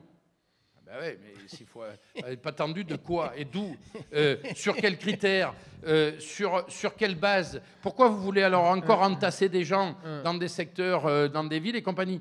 Quand on remet une industrie à Tulle, par exemple, ou à Guéret, ou à la souterraine. La souterraine est de beaux projets d'implantation d'entreprise. Si vous en mettez 2, si vous en mettez 3, eh bien, peut-être qu'on pourra avoir du transport interurbain. Bien sûr. Moi, qu'est-ce que vous voulez qu'on aille faire du transport interurbain ici? Voilà. Moi, je suis assez frappé. Le dernier conseil régional, on a passé du temps à discuter du RER, du réseau express régional, qui va être étendu de la métropole à l'ensemble de la Gironde. Et j'applaudis dès demain. Mais moi, je veux qu'il soit étendu avec un train express qui puisse relier Angoulême pour aller choper le TGV à Limoges et puis qui file à Ussel. Je veux qu'on puisse prendre Bordeaux, Périgueux, avec une station à Périgueux et puis qu'on arrive là. Il n'y a pas que d'aller à Libourne ou de couvrir toute la Gironde. Ça, la réalité. C'est-à-dire que c'est une réalité d'investissement. Parce que, globalement, sur l'accueil, si on n'a pas ces infrastructures-là, qu'on pose de manière forte, mais ça veut dire y mettre de l'argent. Moi, j'étais prêt, et je suis prêt à porter politiquement un sujet comme le GPSO, c'est-à-dire sur le TGV, on va avoir une contribution, des collectivités, et sur les impôts de ceux qui sont à moins d'une heure du TGV. La taxe. Qui va financer. C'est un nouveau outil de financement. Mais moi, je suis prêt à ce qu'on regarde ça pour avoir un vrai réseau express régional. Nous, l'express, il est sur l'express, sur la rapidité. L'express, le RER girondin, c'est sur le cadencement. C'est normal. À la limite, un quart d'heure, demi-heure, c'est pas le même sujet. Il y a 1 200 000 habitants. Mais on ne peut pas, sous le même terme, on ne peut pas avoir un même raisonnement. Et donc, moi, je suis prêt à ce qu'on mette beaucoup d'argent pour qu'on puisse faire les infrastructures. Parce que c'est ça la vraie politique d'accueil que l'on arrivera à faire. Parce que le reste, bon, on va chercher là-haut, on fait 3 opérations de communication et compagnie. N'allez pas rabaisser ces opérations, elles sont formidables, ces opérations. Oui, mais elles sont bâties sur un truc stéréotypé et compagnie. Moi, jamais je serais rentré. Non, mais pour être... Vous êtes rhabillé pour l'hiver.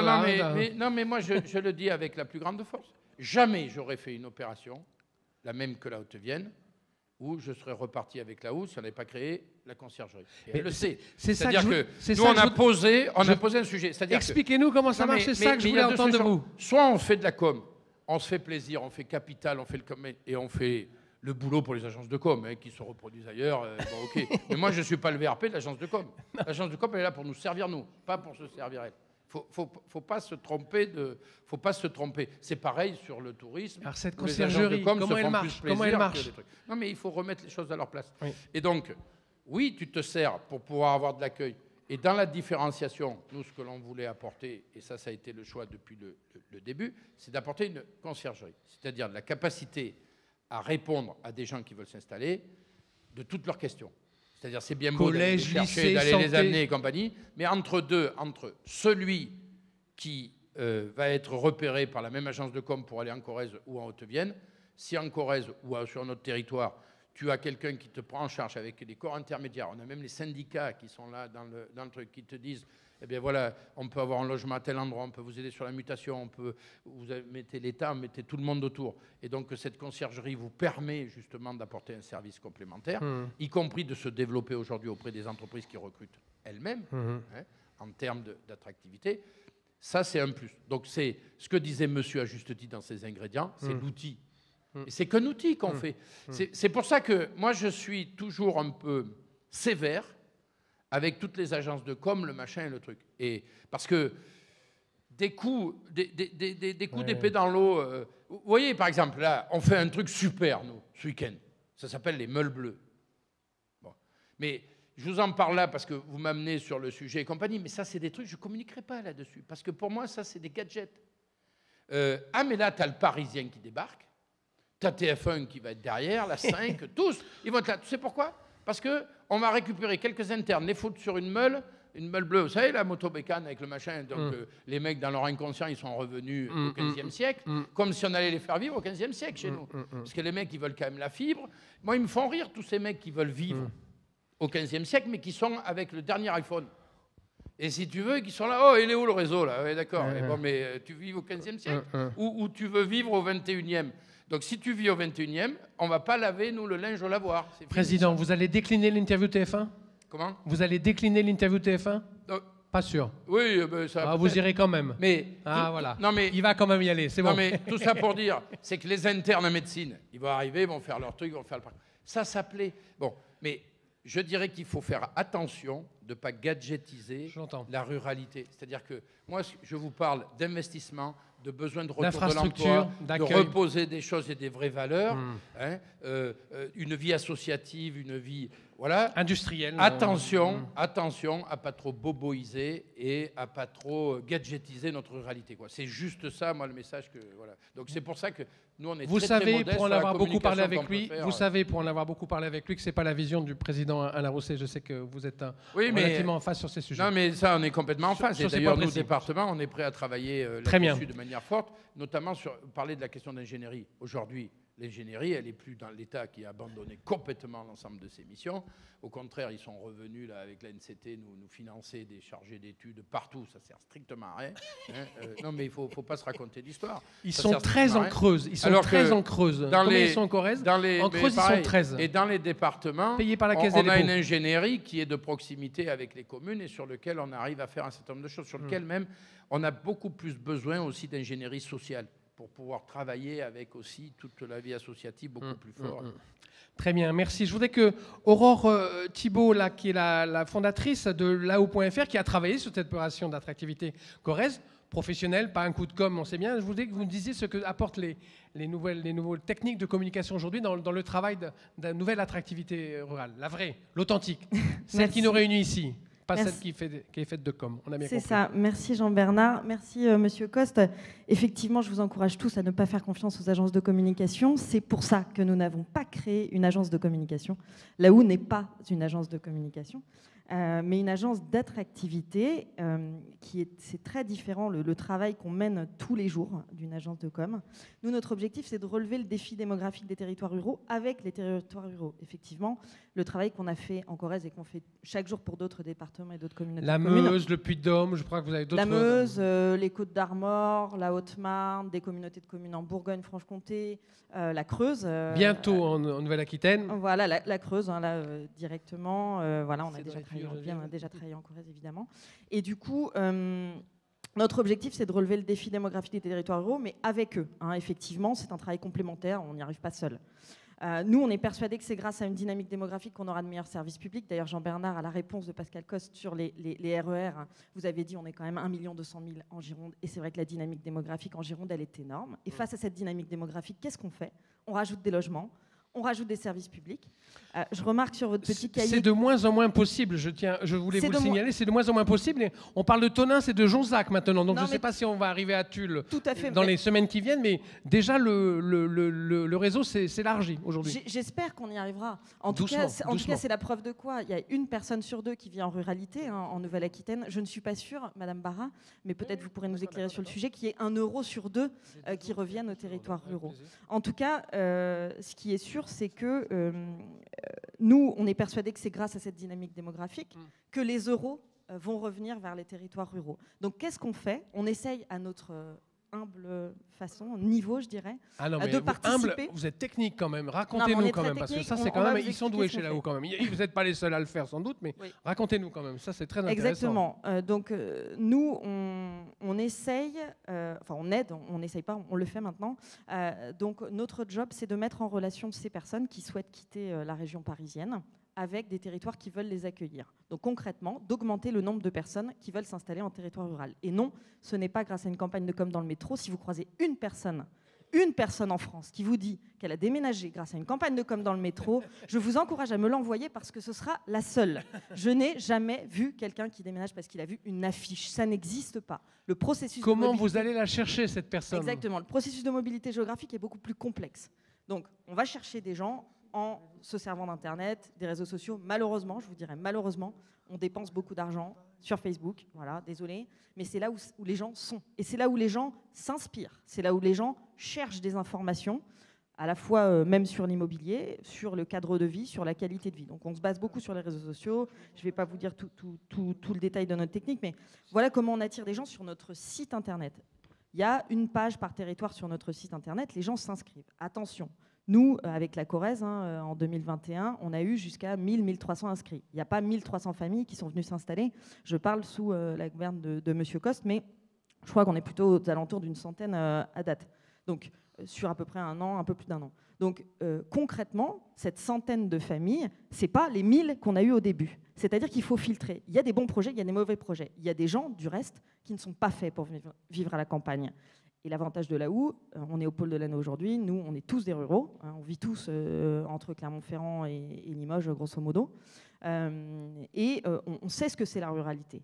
Moi, je suis née dans le cul des vaches et j'ai mon papa qui vient présenter des vaches de temps en temps au pôle de l'Anneau. Donc, je sais ce que c'est. Nous avons cette culture-là de la ruralité et on est tous les jours auprès des territoires ruraux. Ça nous permet de filtrer les bons projets des mauvais. Effectivement, des gens qui n'aiment pas le bruit des poules ne sont pas faits pour venir vivre chez nous. En revanche, on travaille aussi avec des petites et moyennes villes et on va plutôt les orienter vers ces territoires-là. Donc on filtre. Donc moi j'ai une équipe, notamment aujourd'hui représentée par Elisa et Pauline qui sont là, mais il y a d'autres personnes derrière, qui vont, après l'inscription sur Internet, qui est vraiment qu'une phase 1, trier ces personnes. Qu'est-ce qu'on fait? On appelle chaque jour des dizaines de personnes. On appelle des gens. On fait un travail qu'aujourd'hui, les collectivités locales, elles ne sont pas staffées pour faire ça, elles n'ont pas forcément envie de le faire non plus, faire ce tri, parce qu'il n'y a pas forcément toujours des bons projets. Et on va sélectionner les 10, 20, 30% qui sont super. Eux, ils sont sincères. Ils ont vraiment envie de venir. Ils ont vraiment envie de déménager.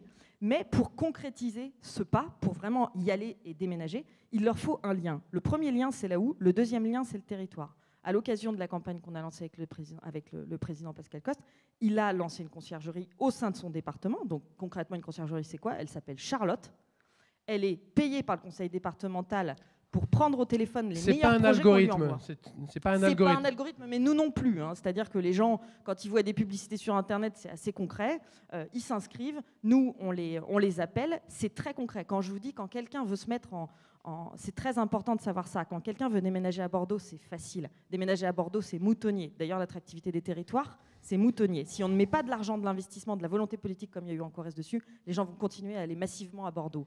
Donc nous, pour les dévier de ça, attention, aller à Bordeaux, c'est facile. On prend le TGV, on y va en 2 heures, en week-end, on visite, on se dit « Ah ouais, ça ressemble à Paris, c'est super, c'est un peu plus petit, mon prix de l'immobilier sera un petit peu moins cher. » Bam, j'y vais, même si c'est très cher. C'est facile d'aller vivre à Bordeaux. On trouve un boulot facilement. Aller vivre à Faux-la-Montagne, c'est une décision de vie.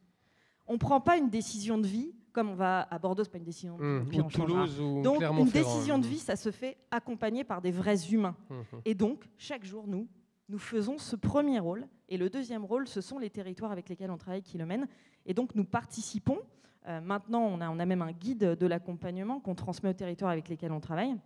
On a créé un petit guide, quoi, grosso modo, qui dit quand vous recevez une personne qui est venue de la Houe, elle a déjà été un peu préqualifiée, elle a déjà été un petit peu accompagnée par notre équipe dans son projet de vie. Il faut la prendre en main. Et donc, on ne lâche la main de la personne que quand elle est dans la main du territoire rural. Parce qu'il ne faut pas se leurrer, pour Bordeaux, il n'y a pas besoin de conciergerie.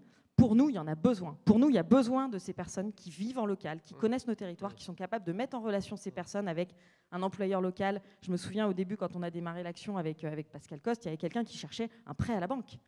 Bon, le conseil départemental a fait en sorte de mettre en relation avec les bonnes personnes pour que cette personne puisse acheter son gîte et puis en même temps trouver un job complémentaire en salariat. Donc c'est des choses très concrètes que font ces conciergeries et que nous on fait. Ils n'ont pas aussi. forcément projet professionnel, ces gens. Il faut quelquefois les aider à le déployer. Alors nous dans nos bases, on a à peu près 60% de salariés en moyenne, selon les territoires. C'est variable en fonction des territoires. Plus on est proche de Paris, plus on a de télétravailleurs. Plus on est loin, moins on en a. Mais globalement, la majorité des gens aujourd'hui sont salariés, ont besoin d'un job en proximité. Ça reste ça la France quand même. Donc ils sont salariés. On a quelques entrepreneurs, on a quelques artisans, quelques commerçants. Il y a des repreneurs de commerce et d'entreprise. Nous, on en croise sûr. De plus en plus dans nos territoires. Là, oui. Bien sûr, il y a des repreneurs d'entreprises. Alors, nous, on n'est pas là pour aller chasser des dirigeants d'entreprise. Ça, c'est le job de la région Nouvelle-Aquitaine. Et d'ailleurs, la région Nouvelle-Aquitaine doit mettre les moyens pour que des industries viennent s'implanter en ruralité. Ça, c'est certain. Ça, ce n'est pas notre travail. C'est un métier technique qui dépend de l'ADI. Bon, mais en dehors de l'ADI, effectivement, il y a des outils comme le nôtre pour chercher des populations. Mais attention, ces populations sont créatrices de valeur. Je pense que Pascal Coste pourra le témoigner éventuellement. Si vous souhaitez lui demander après, je pense que c'est rentable en fait d'investir dans de l'attractivité. Parce que quand on a une famille qui vient s'implanter durablement, elle crée de la valeur dans les commerces locaux, elle crée de la valeur en achetant sur place, etc. Donc concrètement, grâce à ce défi démographique auquel on participe à relever de façon extrêmement concrète au quotidien avec notre équipe, on essaye de créer de la valeur dans les territoires avec lesquels on travaille. Aurore, on vous laisse entre les mains de tout le monde après. Là, il faut qu'on avance sûr, un tout oui. petit peu pour la conclusion. Merci beaucoup pour ce témoignage. J'y tenais Merci à vous. absolument là depuis qu'on s'est rencontrés à Guéret. Je voudrais donner la parole rapidement, s'il le souhaite, à Alain Castan, qui est membre du cluster ruralité également, qui est président des maires ruraux de Dordogne. Il est là, Monsieur Castan ? Voilà. Dites-nous comment vous réagissez à ces débats. Donnez-nous votre éclairage. Oui, bon, Et avant qu'on revienne vers Olivier Bouba-Olga. bon, d'abord, pour poser un petit peu le cadre, c'est vrai que d'abord maire rural depuis très longtemps, avec la ruralité vraiment au fin fond de moi. Ouais. Je suis maintenant président des maires ruraux de l'association de la MRF de la Dordogne, mais aussi on a bien pris au niveau national un petit peu ce problème, et je viens d'être désigné comme référent pour toute la Nouvelle-Aquitaine. C'est-à-dire que je suis le représentant un petit peu de tous les maires ruraux de la Nouvelle-Aquitaine qui sont dans l'association, sachant que cette association aujourd'hui, à travers le travail que l'on a fait, je veux rappeler quand même, après le mouvement dit des Gilets jaunes, s'il n'y avait pas eu les maires ruraux pour sortir les cahiers de doléances où on retrouve tout ce qui s'est dit aujourd'hui ici dedans, dans les doléances de nos concitoyens, et bien au-delà même, je pense que nos gouvernants auraient eu beaucoup plus de difficultés. Deuxième point, Clairement, encore, très clairement, monsieur. encore très une clairement. fois, les élus de proximité que nous sommes, ce sont nous qui avons amorti le choc du Covid. Si nous n'avions pas été dans nos communes, certainement qu'il y aurait eu beaucoup plus de morts par rapport au Covid, et surtout de gens en difficulté, les handicapés, les personnes âgées, tous ces gens-là. Alors pour en revenir à la réunion d'aujourd'hui, ce qui est très intéressant, moi j'y vois qu'un mot à mettre là-dessus, c'est le mot échange. Le mot échange est super important. Pourquoi ? Parce que tous les projets qui ont été donnés, je sais que le maire de Saint-Pierre-de-Frugy, qui fait partie de notre association, c'est le lobby périgourdin, là, je vous préviens. Non, c'est pas le lobby, parce que on doit travailler tous ensemble. Pardon, lobby, le groupe de pression. Pardon, monsieur Perrault, le groupe de pression. Excusez-nous. On doit travailler tous ensemble, mais il faut le faire, comme l'a dit le président de la Corrèze, il faut le faire avec intelligence et avec surtout respect du plus petit au plus grand. C'est pour ça d'ailleurs que si un combat que je mène par rapport à la loi NOTRe, et je pense que j'ai été un de ceux qui avaient dit, j'ai eu l'occasion d'en parler avec le président de la République, avant le Covid et avant les cahiers de doléances, il ne voulait pas entendre parler de la ruralité. Je lui avais demandé qu'il monte un ministère de la ruralité, il n'avait pas voulu. Et après les Gilets jaunes, heureusement pour nous, il nous a mis un secrétariat à la ruralité. Quelque chose me dit que ça pourrait venir, j'en sais rien, mais ça quelque chose me dit que c'est fait. On a un secrétaire d'État à la ruralité. Joël Giraud a été nommé. Voilà, donc ça a été fait. Maintenant, le travail sur cet échange, alors c'est là qu'il faut féliciter le président Rousset et puis Geneviève Barat qui a été nommée. On est quand même la seule région à avoir une il est bien, chargée de la merci ruralité. Tout le monde, formidable. Donc, j'ai bien fait de vous donner la parole quand même. Hein. Qu'est-ce qui est important pour nous ? Ça a été dit, il y a l'ingénierie, bien sûr, mais le cluster de ruralité, moi, je me suis battu et je pense qu'on va y arriver.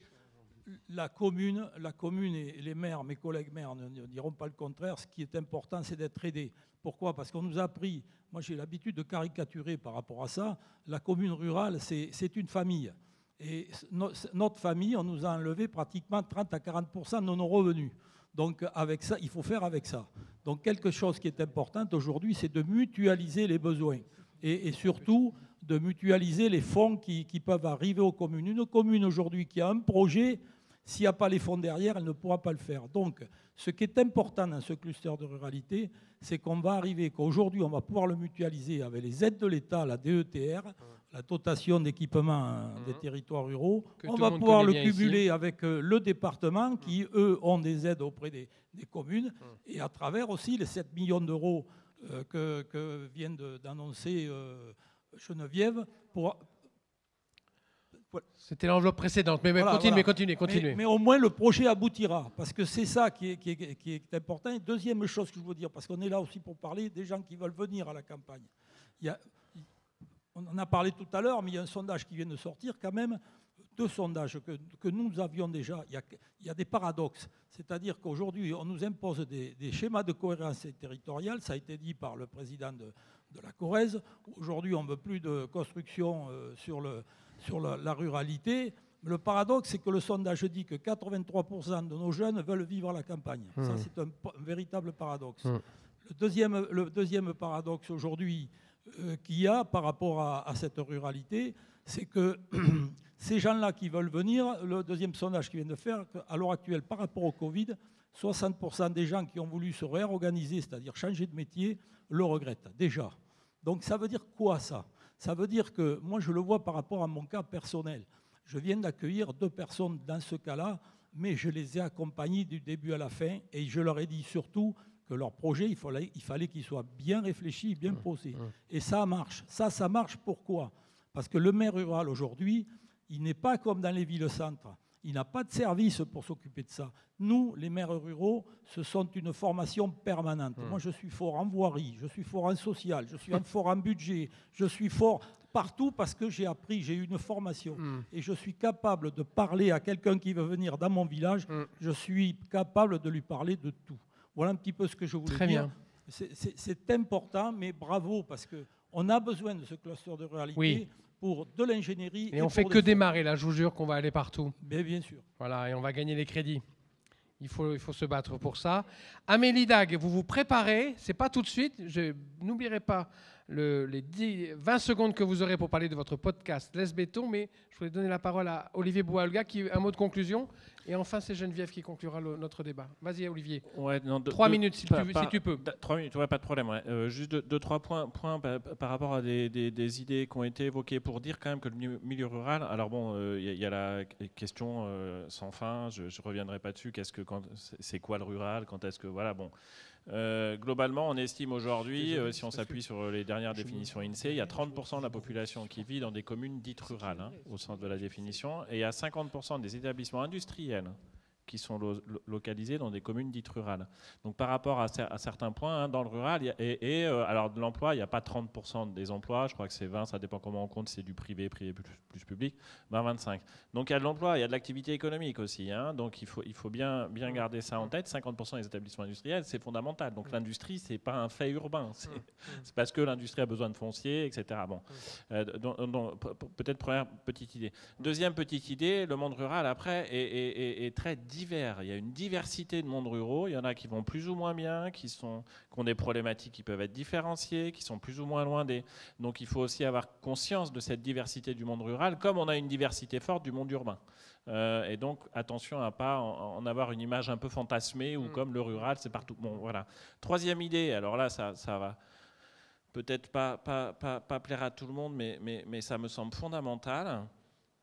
On a des territoires, y compris ruraux, dont la population baisse depuis longtemps et qui continuera à baisser. Donc j'entends sur l'idée de dire qu'il faut arrêter de penser que l'avenir de tous les territoires ne passera nécessairement que par une remontée de la population. Moi je suis en train de travailler sur des statistiques. Vous avez des centaines de PCI de France dont la population baisse depuis 1876. Donc, l'idée de se dire notre avenir, c'est de faire remonter la population. Donc ça, et ça ne veut pas dire que tout le monde part. Il y a des gens qui arrivent. C'est ce que je disais au départ, sur ces territoires dont la population baisse. Mais ça pose une question, à mon avis, fondamentale, parce que tous les témoignages qu'on a eus sont super intéressants, mais c'est vrai qu'en sous-jacent, c'était qu'est-ce qu'on a fait pour que la population remonte. Bon, moi, je pense qu'il y a un autre sujet qu'il faut qu'on traite que l'action publique doit traiter, c'est comment on fait pour continuer à servir la population quand on sait que la population va continuer à baisser. Et ça concerne des territoires. Et comment on fait pour continuer à servir, parce que je pense qu'on est tous d'accord, enfin, tous les témoignages aussi ont insisté sur qu'est-ce qu'il faut faire en fait. Écouter, on sait comment font les services publics, ils se tournent vers les mairies pour avoir des services locaux, faut être à l'écoute des populations, autres. Servir les populations, etc. Mais quand la population baisse, il y a des nœuds. Mais n'empêche que ça, c'est un sujet qu'il faut traiter, quoi, et qui est pas simple. Donc moi, en tout cas, il me semble qu'il ne faut pas avoir en tête l'avenir. Le rural n'a de l'avenir que si la population augmente. Non, on aura des cas traités, population baisse, comment on fait? Et puis, dernier petit point sur l'attractivité. Vas-y. moi, je suis assez dubitatif. Enfin, quand on regarde pourquoi les gens habitent à tel endroit, pourquoi les gens ont déménagé, etc., les premiers motifs, c'est du lien social, hein. Y compris sur les gens qui viennent, par exemple, plateau de Millevaches, etc. Ça peut être des gens qui reviennent, qui ont un quand lien vous avez pris la ligne familial. A du RER pendant 10 ans, oui, ça parle. Super important, le lien social. Et puis, c'est l'emploi. C'est l'emploi beaucoup. Moi, je suis assez convaincu que les enjeux, ça a été dit déjà, enfin, il me semble, les enjeux essentiels, c'est plutôt comment on accueille les gens qui viennent. Ils viennent pour des raisons qui nous échappent. On a assez peu de prise sur pourquoi les gens viennent. Mais quand ils viennent, est-ce qu'on est capable de les servir et leur donner envie de rester? Et on sait que beaucoup repartiront. Et c'est pas grave s'il y en a la moitié qui repartent, à la limite. Ou le chiffre qui vient d'être cité, 60% des gens regrettent, vont peut-être... à la limite, c'est pas trop grave. Enfin... S'il y en a 40% qui sont contents et qui continuent, c'est déjà énorme. Voilà, c'est ça. Voilà, c'est ça. Voilà, merci Olivier. Amélie Dag, pardonnez-moi, je vous passe le micro. Vous avez 30 secondes pour nous parler de votre podcast. 30 secondes, c'est peu. Moi, je fais partie de ces néo-ruraux dont vous avez, merci, beaucoup parlé aujourd'hui. Et je crois que j'ai lu quelque part qu'on n'était plus néo-rural au bout de 5 ans. Donc j'imagine que dans quelques mois, puisque ça va faire 5 ans, je deviens rural et j'en suis assez fière. Merci de m'avoir invité aujourd'hui. Je n'habite pas dans votre belle région, mais je viens d'une région limitrophe qui est le Centre-Val de Loire, au nord, en Eure-et-Loire. Donc j'ai quitté Paris, moi, il y a 5 ans avec mari et enfant, sur une intuition que ma vie serait meilleure au milieu des prés, et ça s'est révélé vrai. Je prêche des convaincus, donc on ne va pas s'étendre là-dessus. Et l'un de mes métiers, moi, consiste à produire des podcasts. Alors pour ceux qui n'ont pas encore goûté à ce média-là, ce sont des contenus audio accessibles en ligne gratuitement, quand on veut, d'où l'on veut, et autant de fois qu'on veut. Et j'ai voulu adresser ce sujet, alors des ruralités, parce que j'ai compris qu'il fallait le décliner au pluriel, ce mot-là, mais pas comme ça brutalement, parce que je suis toute petite, mais j'ai plutôt voulu m'adresser à ces citadins qui ont le projet même vague d'aller vivre dans le monde rural un jour ou l'autre, qu'ils soient prêts de faire leur carton ou qu'il ce soit juste une vague utopie. Et donc Laisse Béton s'adresse à eux et leur présente 3 types de témoignages. Des témoignages de ceux qui l'ont fait, par choix ou pas, parce que ça arrive quand on soit muté et qu'on n'ait pas le choix d'aller vivre en milieu rural. Donc ce sont des histoires, des témoignages d'anciens urbains devenus ruraux, d'où qu'ils viennent et où qu'ils aient atterri. Ils présentent aussi des témoignages d'individus, et ce sont souvent des représentants d'associations impliquées dans le développement des territoires, et vous en connaissez plein aussi, parce que l'une des choses qu'on découvre, on sait ce qu'on perd quand on quitte la ville, et on découvre en fait tout ce qu'on gagne, et en particulier, vous en avez parlé beaucoup, la vie associative est d'une richesse absolument hallucinante. Enfin, je dois faire partie, comme vous tous, d'une demi-douzaine d'associations, et j'en ai même co-créé une. Enfin, qui suis-je? Je ne me reconnais plus. Donc ça doit être raconté. Voilà. Alors on peut le mettre sur des plaquettes ou sur des affiches 4x3, mais ça n'a pas beaucoup de sens, effectivement. Mais la vertu du podcast, c'est que c'est un média du temps long, qui laisse le temps au récit, qui laisse le temps à des choses en profondeur. Donc je donne la parole et je tends mon micro à des gens qui me racontent ça, au niveau très local ou à des niveaux plus nationaux. Et puis je donne la parole aussi à des gens qui réfléchissent, qui analysent, qui enseignent la ruralité. Et je ne désespère pas d'avoir tout le panel qui est ici aujourd'hui. Je vous donnerai le 06 d'Olivier Oualga, là. Bah, je ne partirai pas sans vous le filer. Merci, c'était un peu l'objectif. Très bien, Amélie. Voilà, donc écoutez-le, Laisse Béton, disponible sur les plateformes de podcast. Si vous avez envie d'y témoigner, je viens vous voir avec grand plaisir. Voilà, on prendra le temps de se rencontrer. Et vous êtes localisé où? Vous êtes basé où ici? Alors ici, je suis là pour la journée. Oui. Et sinon, je suis en Eure-et-Loire. Eure-et-Loire, Voilà. d'accord. Vous venez de plus loin. Je peux vous donner de Normandie. le nom, mais vous ne connaîtrez de pas. Normandie. Presque, non, vraiment. L'Eure-et-Loire, Centre-Val de Loire. Centre-Val de Loire, pardonnez-moi. C'est ambigu. Non. Désolé. Bon. Pas. Je suis encore néo-rural, je ne dirai rien. Très bien. Dans quelques mois, ça va barder. Voilà, merci pour votre accueil. Merci Amélie, tout va bien. Merci beaucoup. C'est Geneviève Barra qui conclut ce débat. Je dis juste avant Geneviève, parce que je ne prendrai pas la parole après toi, qu'il n'est pas si mal, même s'il y a un peu d'agroécologie. Il est à plein de belles histoires rurales sur ce best-of du cluster ruralité de la précédente mandature, et qu'à partir de demain, nos débats sont sur YouTube, chaîne de la région Nouvelle-Aquitaine. Geneviève, tu as le mot de la fin. D'abord vous dire que le cluster continue son travail.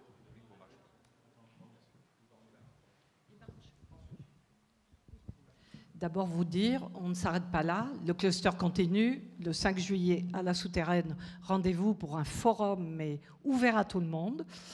Donc, le cluster, de toute façon, il va continuer son rôle d'alerte, puisque nous, on est un peu le système d'alerte dans les politiques régionales pour alerter dès qu'il y a quelque chose qui est inadapté au monde rural.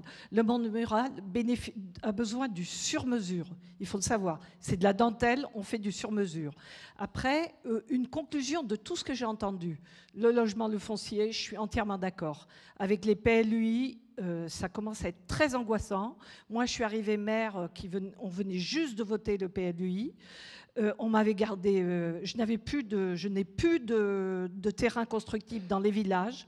J'ai été répertoriée à l'occasion d'une révision, toutes les granges, c'est moi. 60 granges, je pense qu'ils pourront me remercier dans 20 ans, les habitants, puisque ces granges seront constructibles, on pourra. Sinon, on n'avait plus rien. Là, j'ai pris le cadastre et j'ai fait le tour. Donc, il y a des gens qui ne savent pas aujourd'hui, mais demain, ils pourront vendre leurs granges. Vous voyez, le PLUI, c'est parce que les maires ruraux se sont désintéressés de ces choses-là. Et ils se sont fait vendre des PLUI compliqués. Bon. Après, je pense que la mutualisation des services, comme disait Olivier, essentielle. Après, nous, on a fait une enquête dans notre commune. À qui vous adresseriez, c'était sur le vieillissement, à qui vous vous adressez, sans leur poser l'item, c'était la mairie. Secrétaire de mairie. Donc aujourd'hui, il faut vraiment reconnaître que les maires ruraux seront aujourd'hui les porteurs de services ou d'indications ou de guichets. Il faudra faire très attention à ces perles rares. Nous, la montagne a titré les perles rares que sont les secrétaires de mairie. J'ai dit à ma secrétaire que j'allais le mettre dans le bureau pour que tout le monde le voie. Après, l'économie, je suis tout à fait d'accord avec Olivier. Je pense que vouloir à tout prix accueillir. Pourquoi faire moi, je m'occupe des circuits courts en agriculture. Vous avez beaucoup de gens qui rêvent beaucoup. Hein. C'est difficile de faire du maraîchage, de faire des choses. La terre est basse. Hein. Moi, je suis une néo-rurale, mais de 40 ans. J'ai résisté en agriculture.